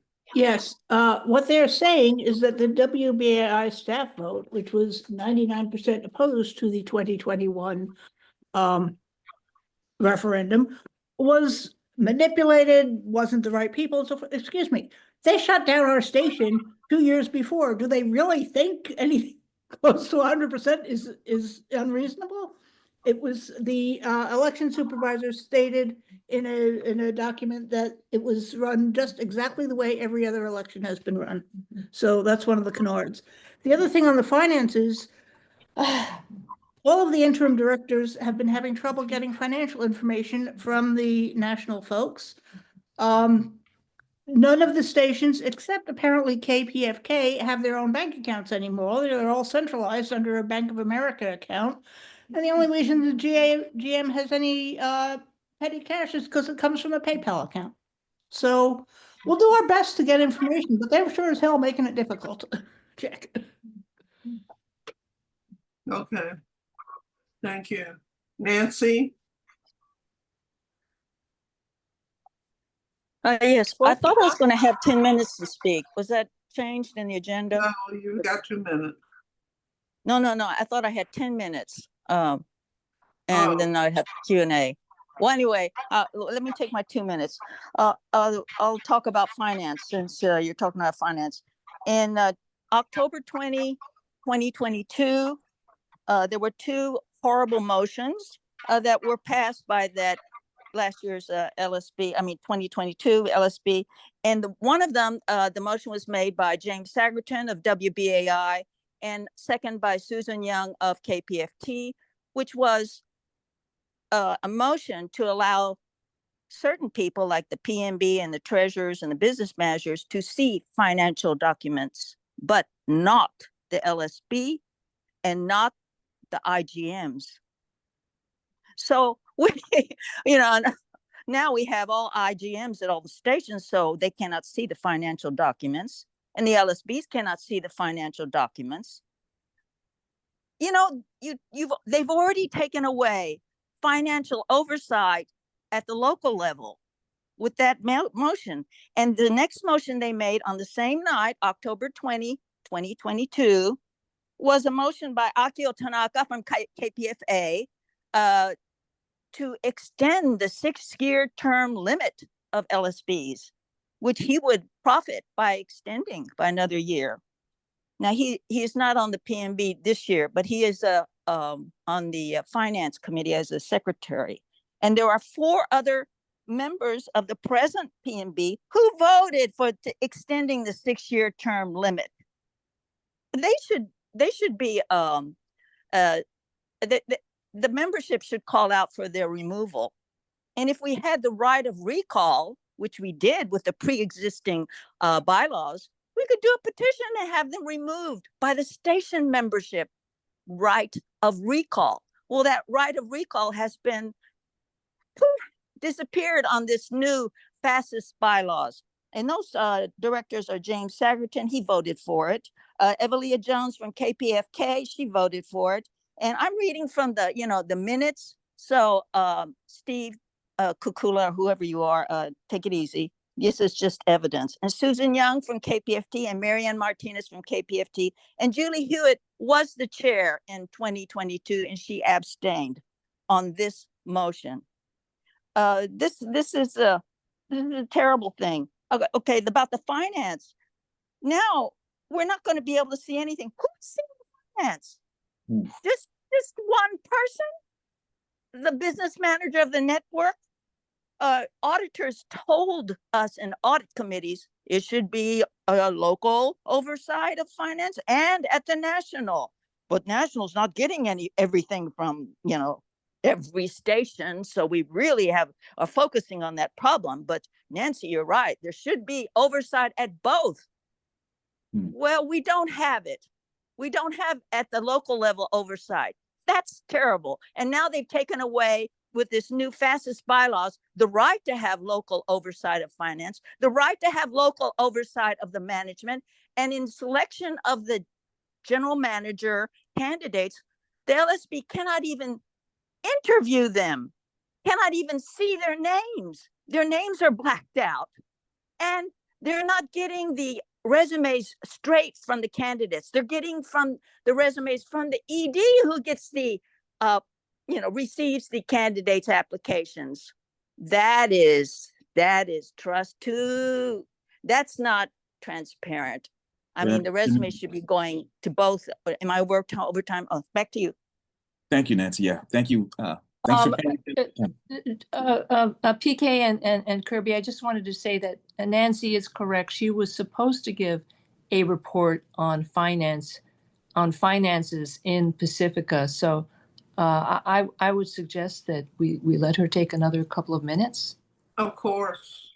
If any. Do you think we should? I believe Kim and Michael have their hands up to wrap up what we were just talking about. Should we do that, and then if we can quickly do that, and then go to the finance? Well, why don't we let her finish about finances since she was on a roll? Okie doke. How about that? Nancy, are you still there? Kim was next, and then we'll go to Michael. Does that work? Yeah. So we'll give Nancy that time, and then we'll continue with the stack. I'll let Michael go before me, and then I'll go. Okay. Okay. Nancy, are you still here, Nancy? Yes. And in this new fastest bylaws passed on April 3rd of this year, the right of the membership to be in the finance committee or governance committee is taken away. I mean, this was a motion passed in November of last year by the PMB. I think I said enough about finance to get your stimulate you to, take, you have a right. We don't have a right. We're members. We have a right to know, to know what's happening in finance at local. Oversight or financial transparency is a very difficult problem with all nonprofits. But that does not mean we just, fold our arms and say, well, that's the way it goes. No, we should demand our right to see what's happening and our LSBs to see financial documentation. It's always been a pulling teeth trying to get financial documentation. Okay, I had 10 minutes, but it wasn't just about finance. I think I said enough about finance, but a lot of all of a sudden missing money, and all of a sudden, oh, here it is. It's just weird things happening. Nancy, can I ask you? Nancy, do you want to take a few questions? No, I want to say a little bit more. Okay. Okay, in the this present PMB is muting, and that is a violation of the bylaws. All directors should be able to hear each other, oppose, propose, and discuss. And they have put Serene Roberts from BAI, a director, in the Zoom waiting room. They did it last month, and they did it in executive session. That's terrible. Okay, last year they put Serene Roberts, a director, and Paul DiRienzo, a director from BAI, in the Zoom waiting room. And then they made a vote And of course, those two directors could not hear, could not see, could not, didn't know anything. And so director from KPFT, Teresa Allen, says, well, how do we put down for their vote? Okay, why don't we just put down that they voted no? And everybody agreed. So they violated vote by proxy is not is not allowed in KPFT's pre-existing bylaws. Well, I think that the new fastest bylaws also has that. You cannot vote by proxy, but they did it in an open session while those two directors had no idea what was happening. They were given votes. Isn't that stupid? Okay, and then KPFT, this PMB and last year's PMB has failed to correct the suspension of Steve Zeltzer from KPFA and Elizabeth Milos from KPFA. They went through some trial of removal in executive session. It should have been an open, but their excuse was, well, it involved a staff, and so staff is personnel, and we don't let. Well, the staff could have just, printed their answers. They didn't have to, show her, voice their voice. That was awful. And they didn't do anything wrong. There was no evidence of any wrongdoing. In fact, they didn't make quorum. A lot of people on both sides didn't show up, especially on the other side. And then the PMB did not correct KPFT Mike Lewis. He has been on for 10 consecutive years on the LSP without a 12-month break. We have a 6-year term limit. They're taking an awfully long time to correct that. There's a lot of things, that are going on. And then the 2023, they voted, the PMB voted. They did all PMB directors to receive copies of signed contracts and station fundraising reports. Did they get them?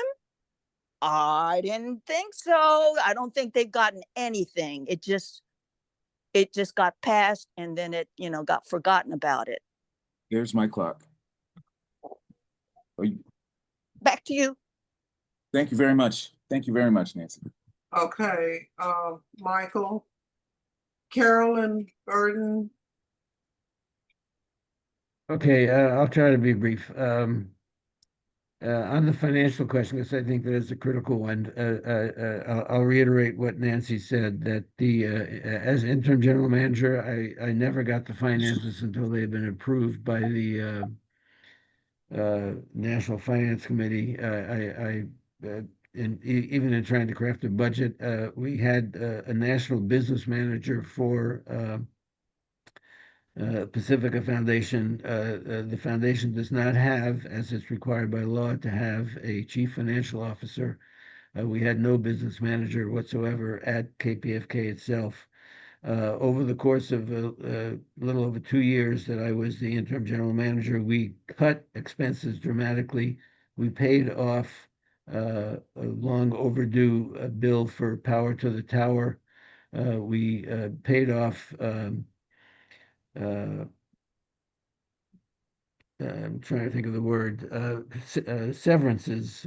Basically, many staff members left and took buyouts, and we paid all that off.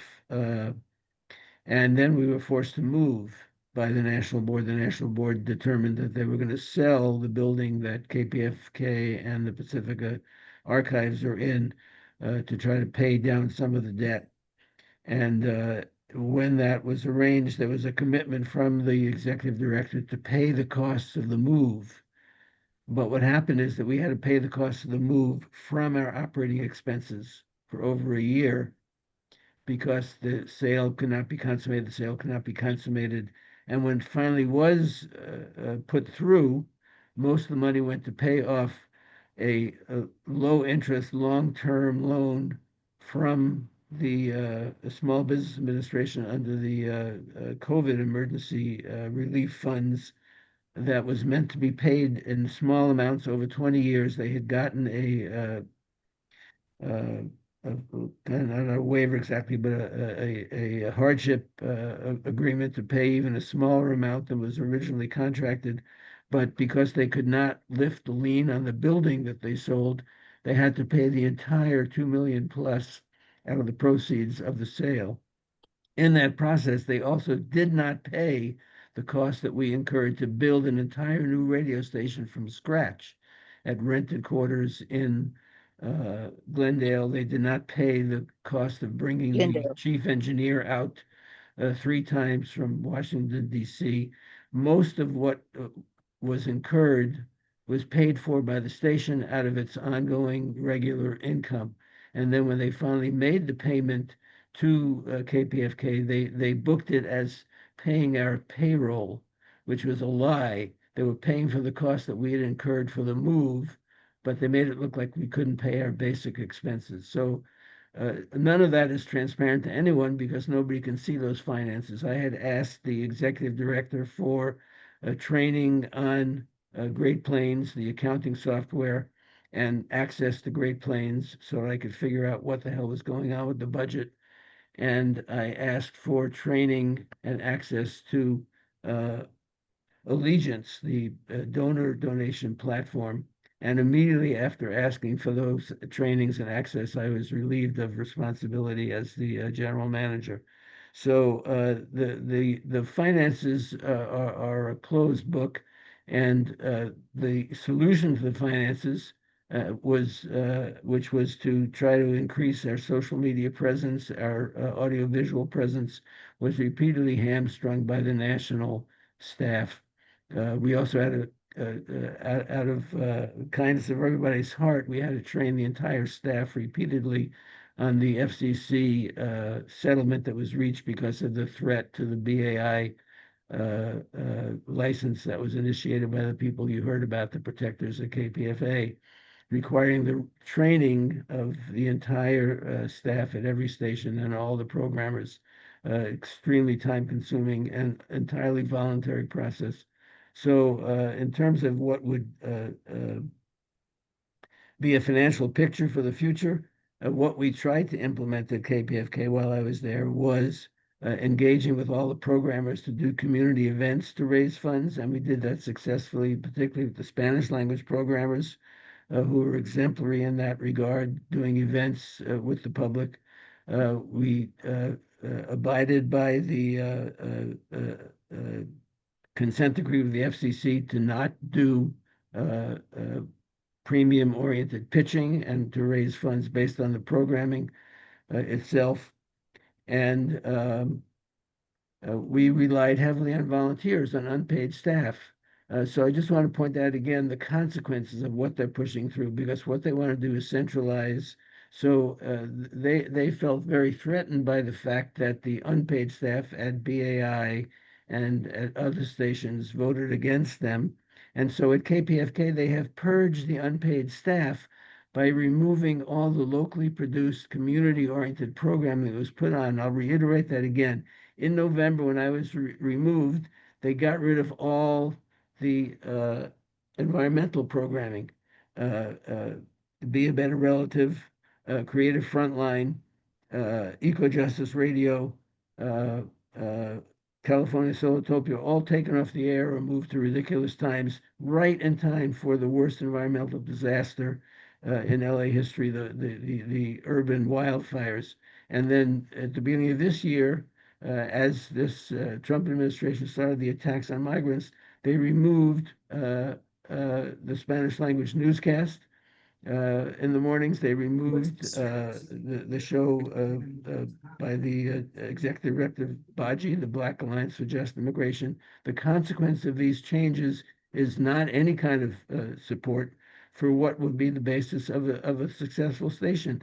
Everything that media says is what people are craving is local coverage, dealing with local issues and local solutions, and that's what they're removing because they want to have control over the programming on a centralized basis.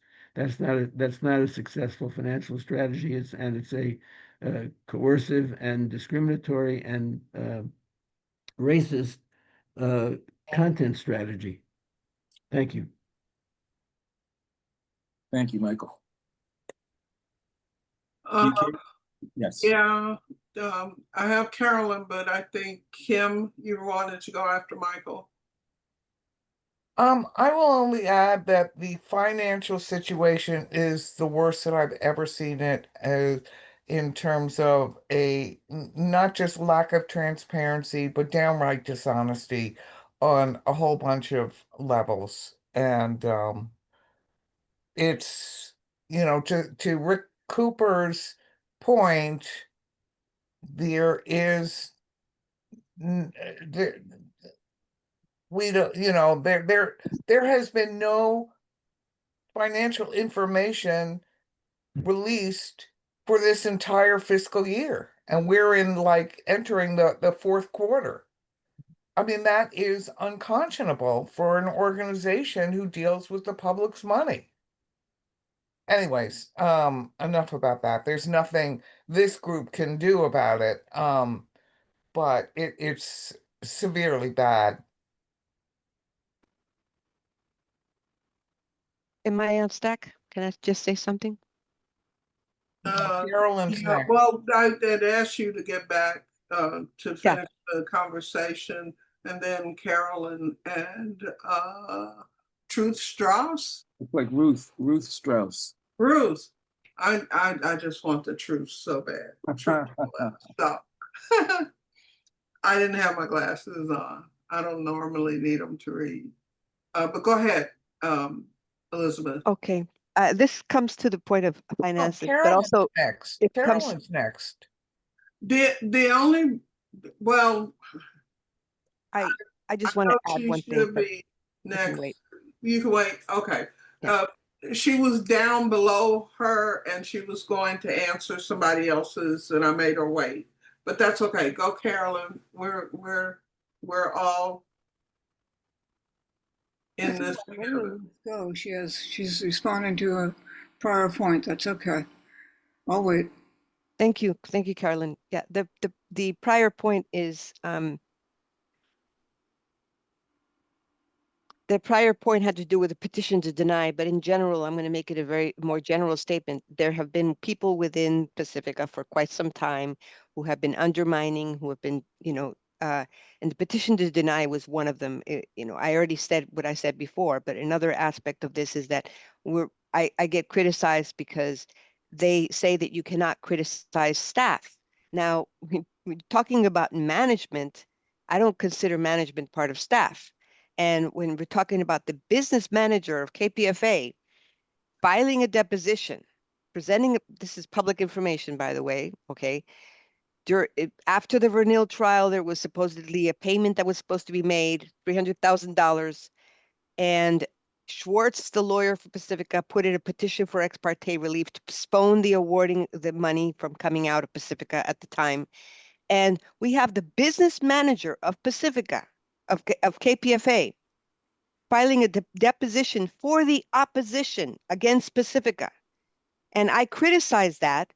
And then I ended up getting suspended because I'm criticizing a staff member. Where did these rules come from where you cannot criticize a staff member who's acting against the interest of Pacifica? A business manager, no less. So there's been a long time that this has been going on, and people have been allowing, this kind of dysfunction to happen. And so what needs to come out of here is we need to get our shit together and stop this somehow, legally, of course, and also do major press releases, press conferences, put it out there that this is a free speech issue. And this is, the whole Jan Goodman versus Jan Goodman settlement also is a joke, for God's sakes. Because she was coercing, she was basically coercing and saying, if you guys don't agree with this, we're going to put another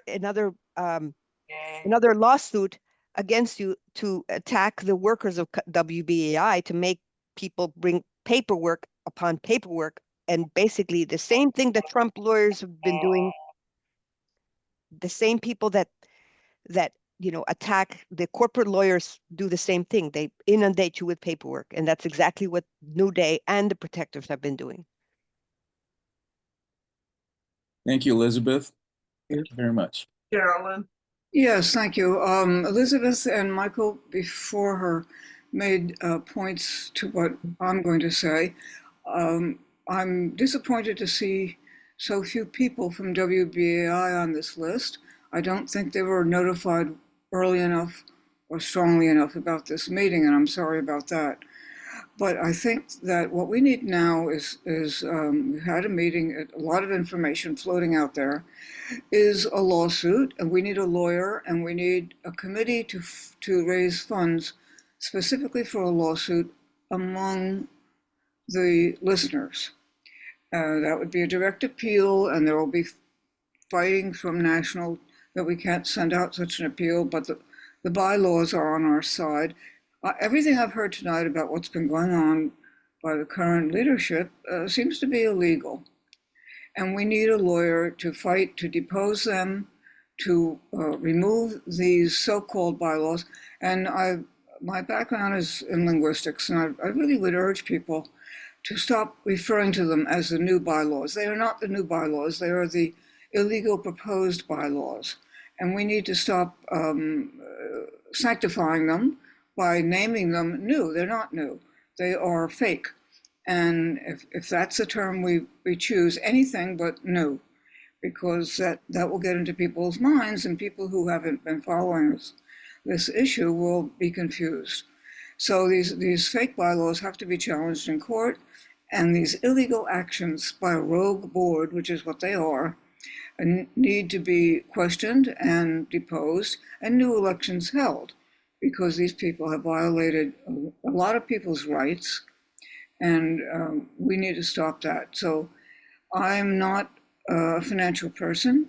If anyone would like to take point or help me with this, I think what we need is an appeal for money to the national for a specific purpose. Finding a lawyer in California is a major problem. I've talked to several lawyers, one of whom used to be our lawyer, pointed out that when you mention Pacifica to a lawyer in California, they genuflect. Hard to find somebody willing to go against the sanctity that was Pacifica. It no longer is. We need to clean house. So if anybody would like to join with me, I'll be glad to work with you, and hope somebody with more financial skills than I do and better connections will work with me. My email is burden.carolyn, excuse me, @yahoo.com. Don't forget the dot, burden.carolyn@yahoo.com. It's misspelled in the box. The signature underneath is also misspelled. Burden is B-I-R-D-E-N.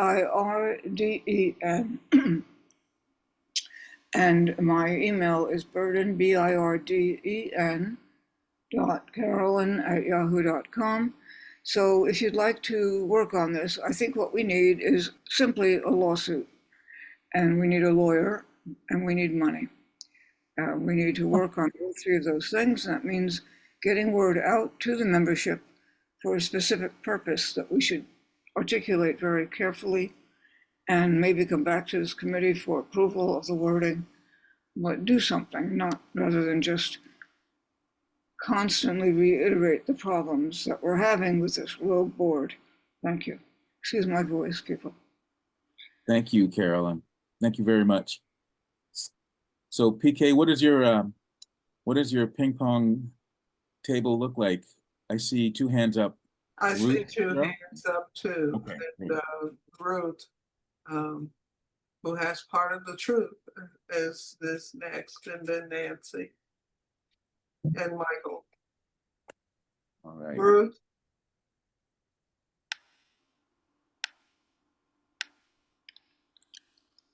Hello?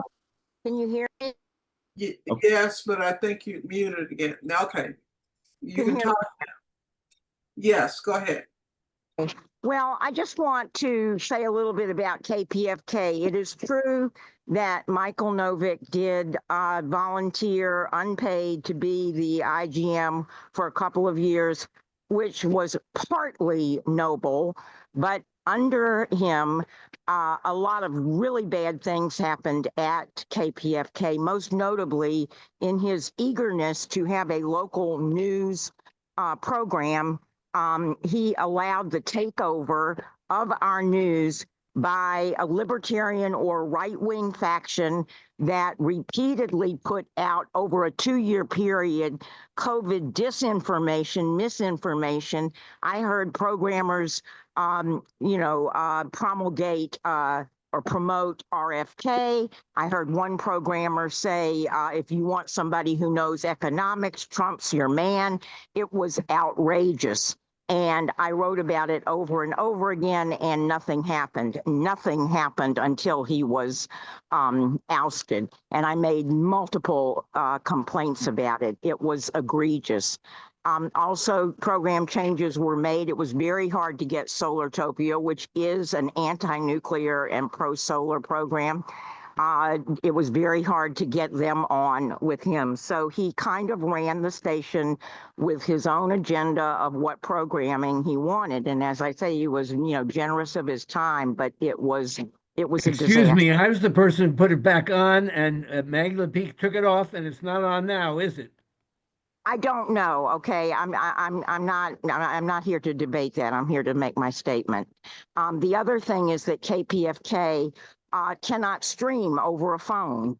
And we are the ones, my membership for 30 years paying in, and everyone else's was responsible for that building that was able to be sold to bail out what all these lawsuits are. And we don't have a stream that goes on over a telephone.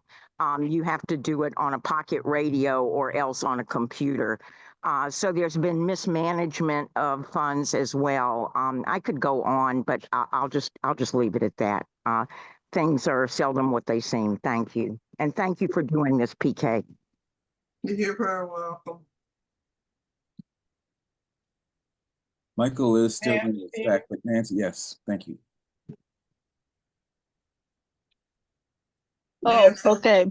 Yes. I would like to call these April 3rd PMB this year, April 3rd PMB passed bylaws as fascist bylaws. And I wanted to make sure that you all knew last November in 2024, the PMB passed a really fascist rule that the ED has the right to remove any membership, including the right to vote, arbitrarily. Now, does that sound Trumpish? Does that sound like Hitler? That's all. Back to you. Michael, did you still want to say something?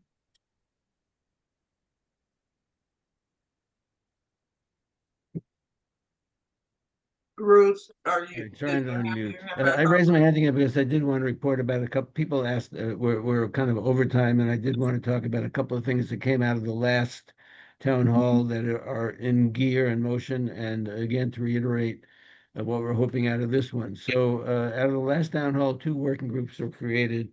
One was a focus on diversity, equity, and inclusion at Pacifica, and building anti-racist and anti-sexist approach to progressive media. And the other was an effort to build a coalition to defend media against the attacks coming from the Trump administration, from the corporate area. So I do want to let people know that that latter one is now the Ida B. Wells Media Defense Network. It's an ad hoc group that came out of Pacifica, programmers and producers and other community media advocates who came out of that Fight Back town hall. They have now renamed themselves the IDB Wells Media Defense Network. On Friday, July 11th, they're having a kind of orientation and coming out party on Zoom, an introduction of people to join them. They invite all of the listeners and friends to that. It's 7 to 9 p.m. Eastern. That's 3 to 5 p.m. I'm sorry, 4 to 6 p.m. Pacific. During the second hour, they hope to be able to show the film Gaza, Journalists Under Fire from Brave New Films. You can register for that by emailing show@outfm.org. They took their name from Ida B. Wells, the fearless journalist, abolitionist, and anti-lynching organizer who used her pen and publishing to reveal the perpetrators of racial terror. She advocated also for holding the institutions and the systemic policies and practices of the government that fostered it, and to protect Black lives. The Ida B. Wells Media Defense Coalition is non-commercial, non-corporate, independent of state influence. They're building a rapid response network to mobilize when political expression is under threat. They're responding with solidarity, legal support, media amplification, and direct action. They're planning a teach-in in August and a further media campaign to illuminate the truth behind political prosecution, persecution, surveillance. And they're circulating a pledge of conscience, calling on individuals and organizations to take a public stand and bind themselves. This is the kind of role that Pacific itself should be playing, but is not, unfortunately, under this New Day leadership. So again, July 11th, they're having a session to incorporate people in, and in August, they're planning a national teach-in and attempt to, build out that rapid response network and pledge of conscience. The DEI, End Racism and Sexism Progressive Media Group is meeting on a regular basis, and if you're interested in that, you can email us at PacificaFightBack.org and try to get involved. And we are planning an additional town hall 2 weeks from today, and we do urge people who have ideas and solutions. I will reiterate that we had hoped to have somebody from Baji at this one and did not, but I'm not going to defend every single thing that happened on my watch. As interim general manager, I was very frustrated with the results of some of the things I did, but I think that direction of having a local newscast, of having local programming produced by people engaged with all the critical issues that communities that are under attack are facing, and coming up with solutions for them. So Stop LAPD Spying has been taken off the air. Anti-war radio has been taken off the air. Code Pink has been taken off the air. Gray Zone radio has been taken off the air. California Solotopia, as was pointed out, has been taken off the air, not by me. I put it back on. I put it on as a special, and I got it as part of an environmental track. Creative Frontline has been taken off the air. Bike Talk Radio, all the environmental programming that was produced locally is gone at KPFK, and all the all the groups that are opposing anti-immigrant violence taken off the air at KPFK, except for the block of Spanish language programming, thankfully still there. But these changes have consequences. The consequences are in the programming and the functioning in the service to the community. And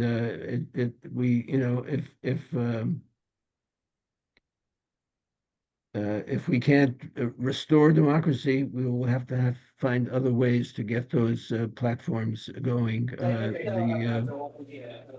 I'll stop there. I don't want to, I see Ruth has her hand up again, but anyway, I would urge people to get in touch with us. It's PacificaFightBack.org. You can go to the website, PacificaFightBack@gmail.com.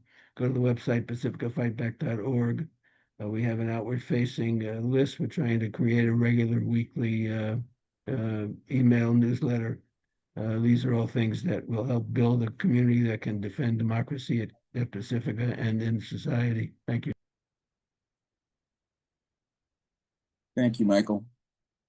So we've got a few more hands in the chat, in the stack.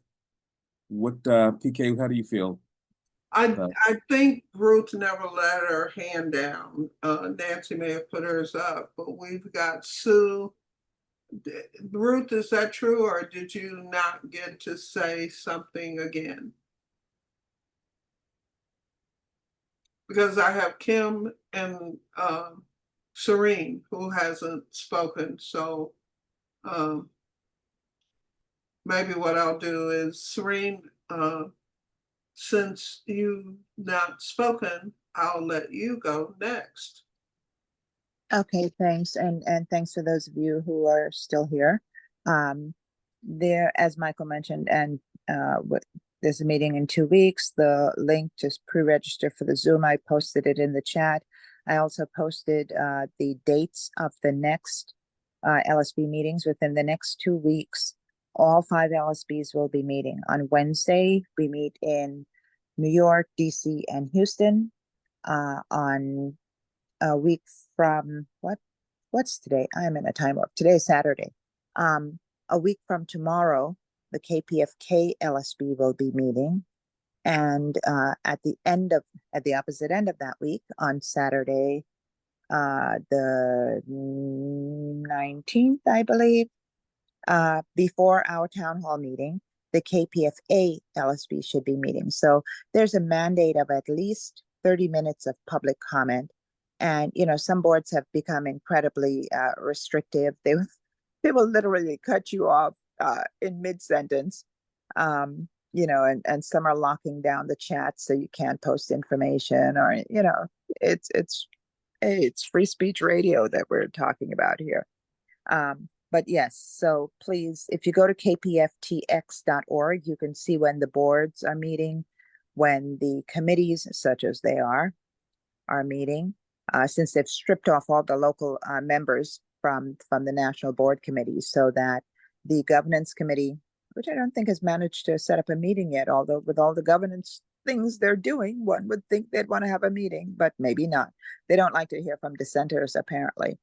The finance committee meeting, such as it is, with the treasurers being disempowered, but invited to be special guests, will be meeting on Tuesday. So, listen to those meetings. And in the local station board meetings, as I said, there's a mandatory public comment period of 30 minutes. That is a minimum.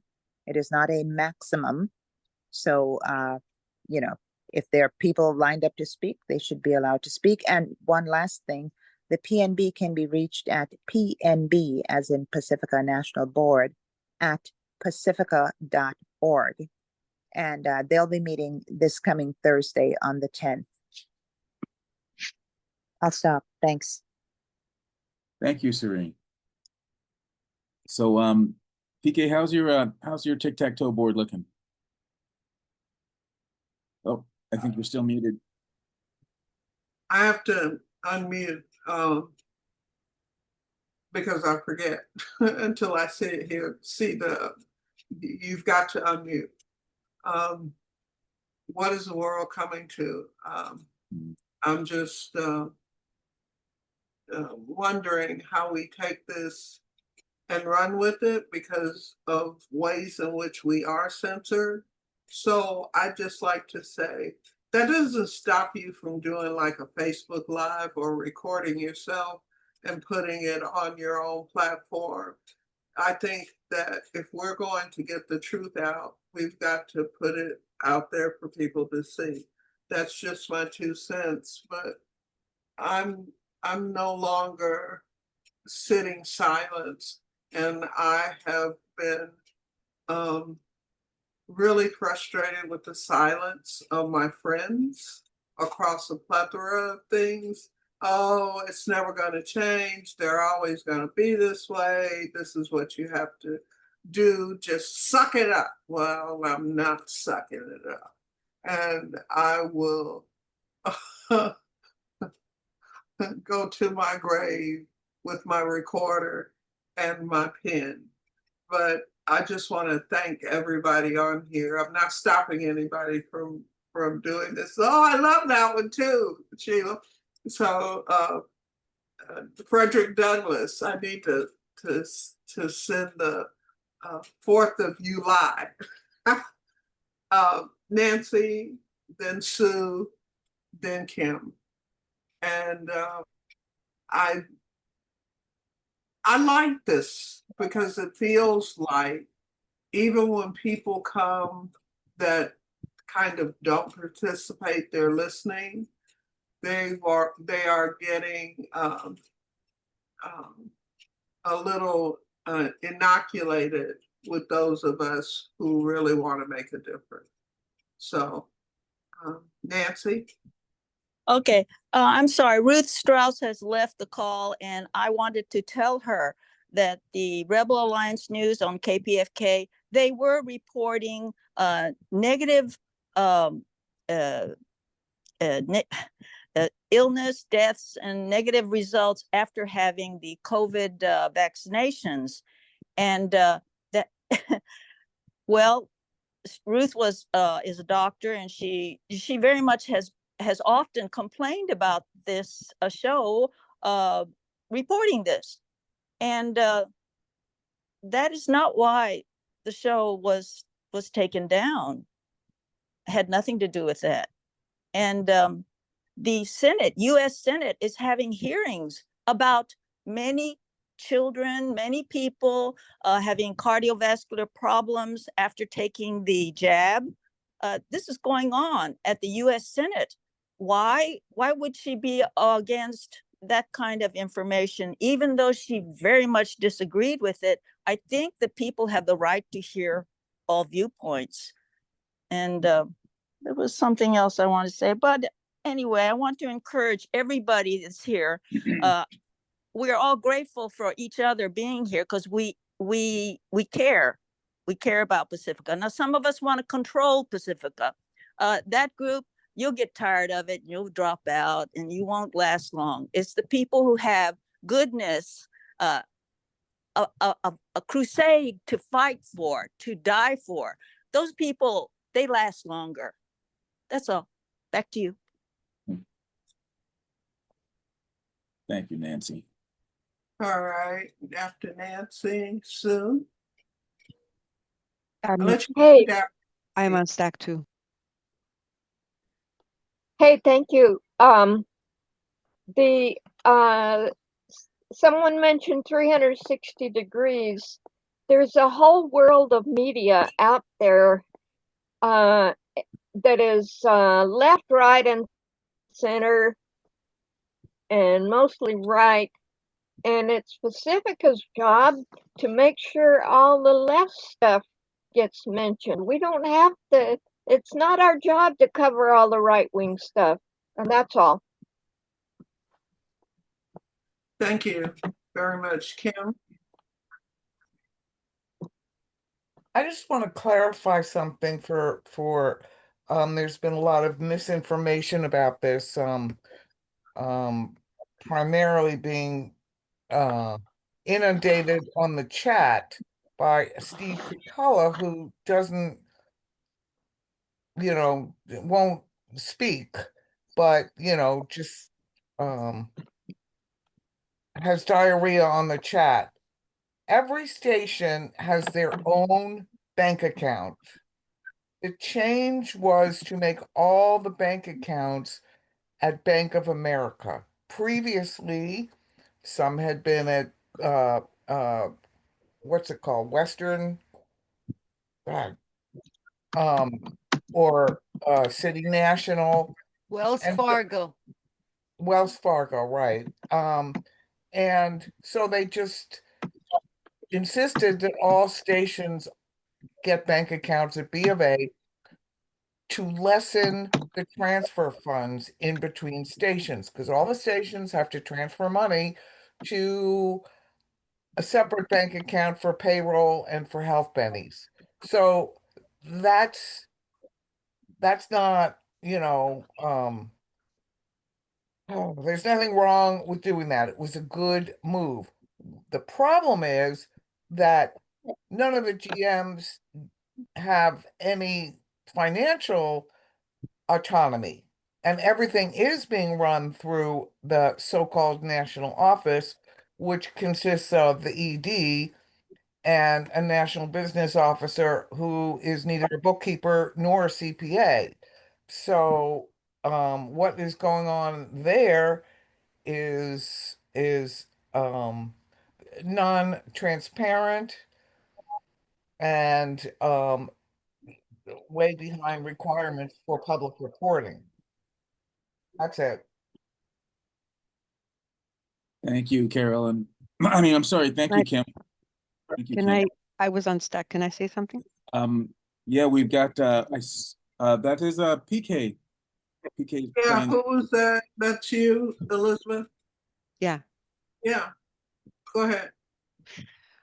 Okay, since everybody's or I see Steve K talking about Robert's rules all the time. Robert's rules, Robert's rules. Well, I wish he would listen to the KPFA local station board meetings where there has been violations of Robert's rules all around. In fact, the actual trial that was conducted against me and Steve was conducted by somebody who was acting as the chair, who was never elected to be chair, who was a non-LSB member at the time, Christina Huggins. So she could not be a chair according to the actual bylaws. And it was carried out without due process, with no opportunity to even present any witnesses. The witnesses that I asked to be able to question, which were the ones who were making the charges against me, were not made available. The document, supposed police report that was made, was not even made available. Or there was, it was very, the information that was presented was completely ridiculous against both Steve and myself. And the violations of Robert's rules and the parliamentarian that was being used was whispering and was continuously and has been continuously used for quite some time at these KPFA LSB meetings. It whispers into the ear. He does not play the role of parliamentarian, or the ones that I've known anyways, in all the many different meetings that I've been to. He basically conducts the meetings or directs the chair in what she's supposed to say. He literally whispers into the ear of the chair and the chair repeats it, okay? I'm not sure whether or not that's supposed to be a parliamentarian's role, number one. So I'd like for people to not be so selective about their, to not be so selective about their pointing out issues about Robert's rules and ignore the flagrant violations of Robert's rules. With also the electronic communication, we're supposed to have access to the chats. We don't. We don't have access to the chats to even talk to each other. That goes against the electronics communication rule. And also just the chair making these unilateral decisions on having a council who had been already suspended for presenting the petition to deny it, the FCC. I mean, it is such level of abuse of authority that we really do need to move on this, you know, and expose this in the most thorough way possible. And I'm glad that Nancy mentioned something about Rebel Alliance News. Honestly, it was a program that was presenting much more information than just that. Okay, there might be differing opinions regarding the vaccinations. And honestly, I did not go along with, and I work at UCSF, I did not go along with being vaccinated with the mRNA vaccine. I was vaccinated with the other one, but not with the mRNA. And people have a right to this information. It's in the Pacifica Bylaws mission that information that would not necessarily be readily available in the mainstream should be made available. People have a right to oppose that as well, but we should not have, you know, taken that program down, because it was a very good program and had a lot of important things. And of course, you're going to run into some Trump supporters, and of course, you're going to interview people from different parts. But in general, it was presenting information that was very, very valuable to people. And so I'm sorry that Ruth left. I wanted to address that, and thank you for bringing that up as well. Thank you, Elizabeth. So PK, you've got the. I don't think Ruth left. Ruth, are you still here? Yes, I am. Okay, she's still here. If you all want to. No, thank you. I hope you heard what I said, Ruth, and I appreciate your position, but I don't think that was a reason to take it off the air. Thank you. And so PK, Ruth did have her hand up, as well as Kim Kaufman. And I do want to just hope that we also, as well as we're discussing the issues, we also do want to think about the next steps and forward, you know, what, as Andrew kept asking, what are we going to do? We know what we got. What are we going to do? But I'll be quiet. PK, I'll be quiet. I don't think we have to be quiet, but I think in doing so, it gives people the opportunity to want to say something. My daughter has been in meetings with me on KPFT, and this is what she says. It's much more organized than KPFT. It was cool. There was less reactions and more talk. That to me says a lot. That's the generation behind me, you know. She's no longer a baby, but she's my baby. And this is my son. But Elizabeth, did you have something more to say? Oh, and I should say Bill is I also just back. lowered my Happy hand. birthday, Sorry. baby. I'm so sorry, PK. Also, you might not see it. Bella has got her hand up after Ruth, so just so you know.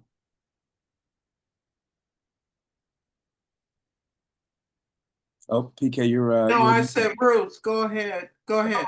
Okay, thank you. So anyway, I'll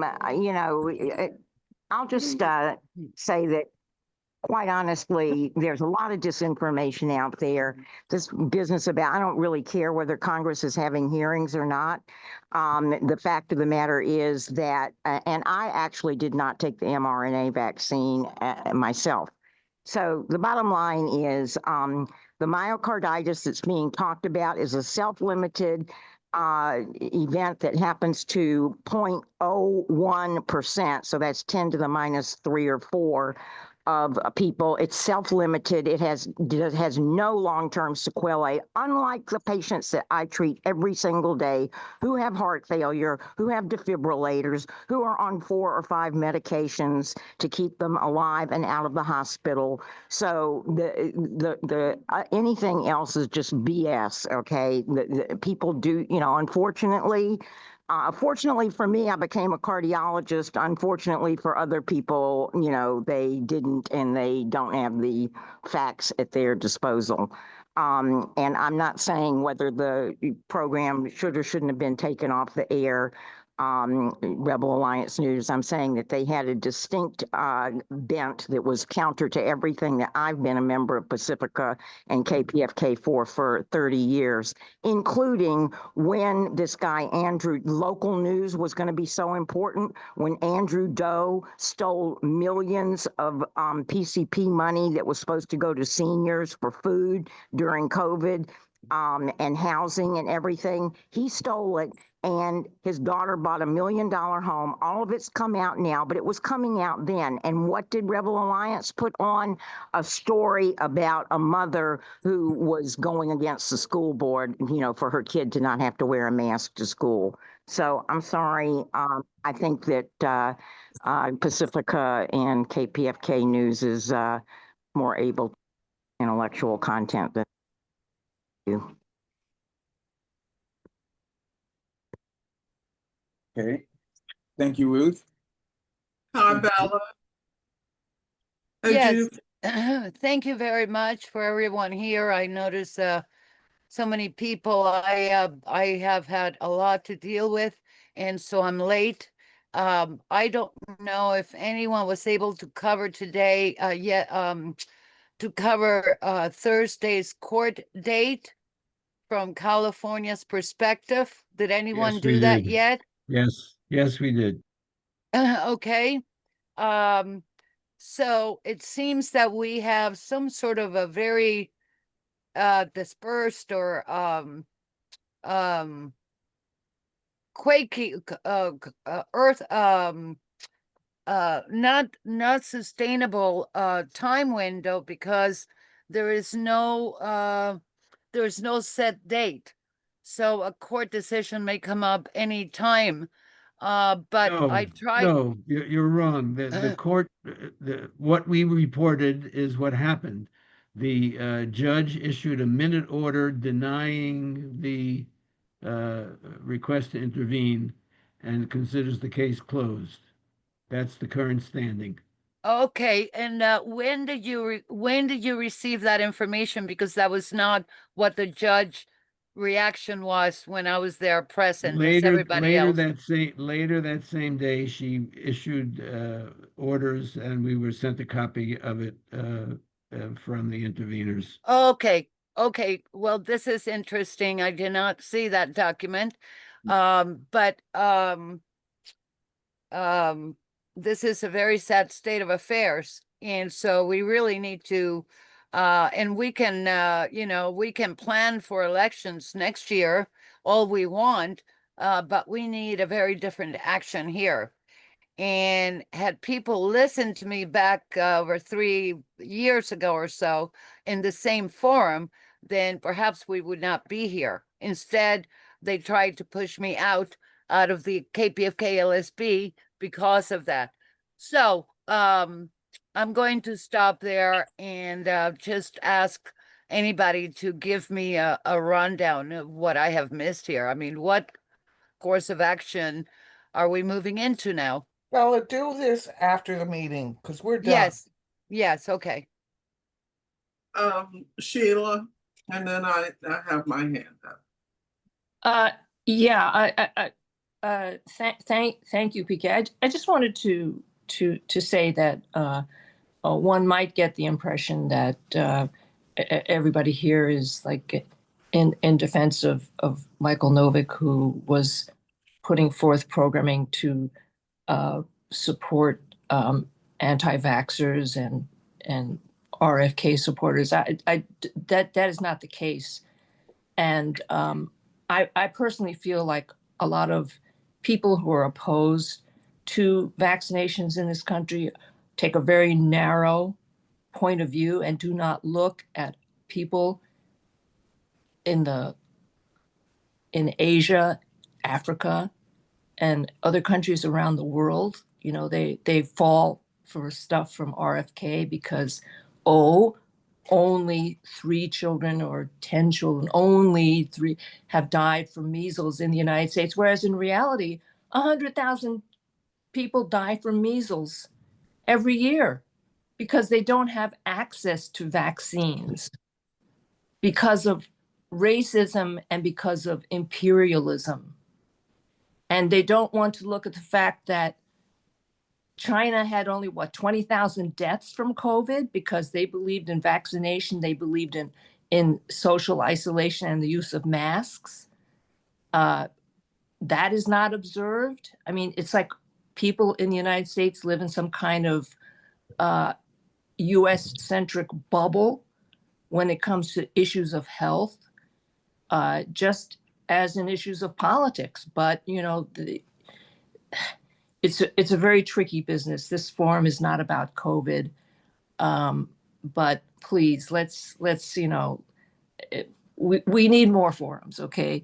And I by the way, I want to point out that I don't know if he's still here, but Mr. Tanaka has had the chance to speak at our forum, and as someone else pointed out, New Day does not have public forums for us to speak out. If he spoke here, he would not be muted. His statements would be heard. So, thanks. I'm with you 100%. I do realize, and as I counted it, I've been to 23 countries now in 4 regions, but there are other places that I haven't been. But you know what I figured out? That as brilliant as I am, as knowledgeable, as intellectual as I can be, I really don't know shit. And I say that not tongue in cheek.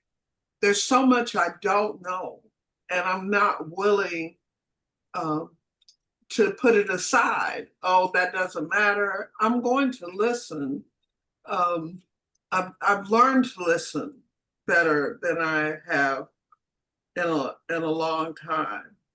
And there is such a wealth of what I consider integrity, even when the two opposing things come at each other and how we respond to it. I think we need to create more spaces like that And this, just after what my daughter said, when I tell her I want her to be a KPFT, she's like, nah, but she owed me a favor, and I took her up on that favor she owed me. And she said the two things that really make a difference: that people are listening to one another, people are having conversations, they're not having fights. And right now we're in the twilight zone where misinformation is getting as much equivalency to the truth. And that is our biggest hurdle. We've got to jump over. You know, it's like running a race. When I turned 11, I was running track, and all of a sudden at night, my legs would hurt me so bad. I thought that I hurt myself from running. It wasn't from running, it was growing. I was literally having growing pains. I went from 5'6" to 5'11" in less than a summer. It was not pleasant. But the thing is that in a lot of ways, they're practicing medicine, but they're practicing medicine armed with critical thinking skills. And, you know, sometimes it's a risk, but it takes knowing more than you do now, than you did before. And so I understand that somebody might vote for a Trump. I don't understand them never listening to what's really happening and not taking for granted what you think you're seeing. So thank you, everybody, for your faith, your integrity, your willingness to be vulnerable. We're all doing that here. And I'd like to invite anybody who didn't, if you're here for a reason, just to know what we're doing. If we call us, we'll tell you. And if you're here to thwart what we're doing, good luck. You know, try me. That'll be fun. All right. I don't know. Hey, Kirby, do you want to say something? Please say something. You know, you know, I could always say something about what the wisdom of the crowd and how the Pacifica Network attracts people that are generally above the cut. I'm just saying this from my personal experience. And I'm really happy to be in these rooms where we keep building the voices. But I don't want to take too much time because I see Bella's hand is up again. And she does say things better than I do often. So go ahead, Bella.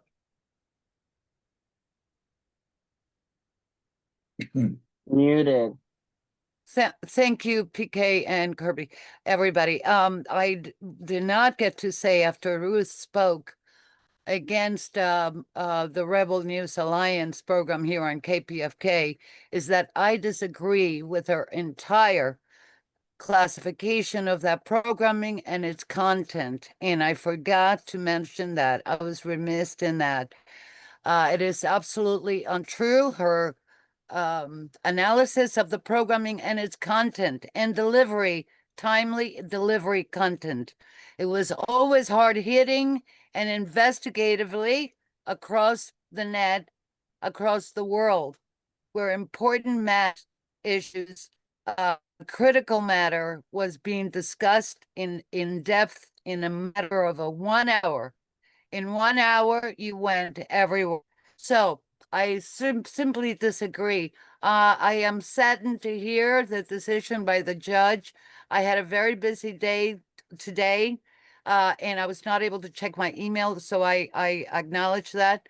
And now we really have to move forward and see what face we are going to develop moving forward. And I appreciate what Sheila said. regarding Tanaka. He always comes to these meetings. He never opens his mouth because he's here to spy, nothing more.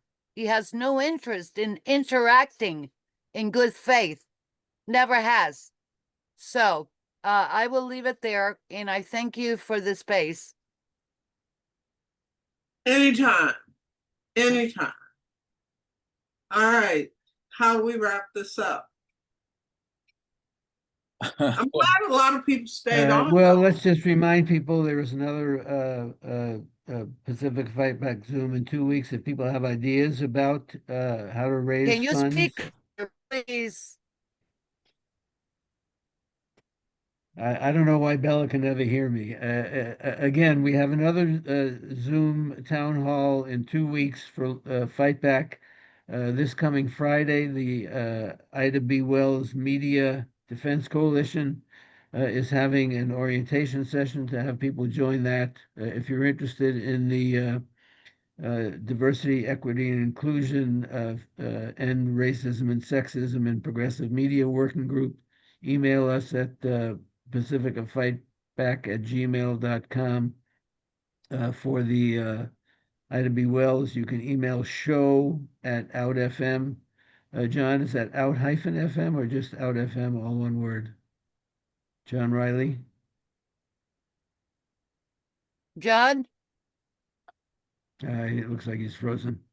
Bob, are you There Anyway, is no I also hyphen. I put in the chat the Google Doc for the Ida B. Wells. You can click on that, and it will give you the information to contact them and get on their mailing list. I see Mimi has joined us. Mimi, do you want to say anything quickly about that next Friday?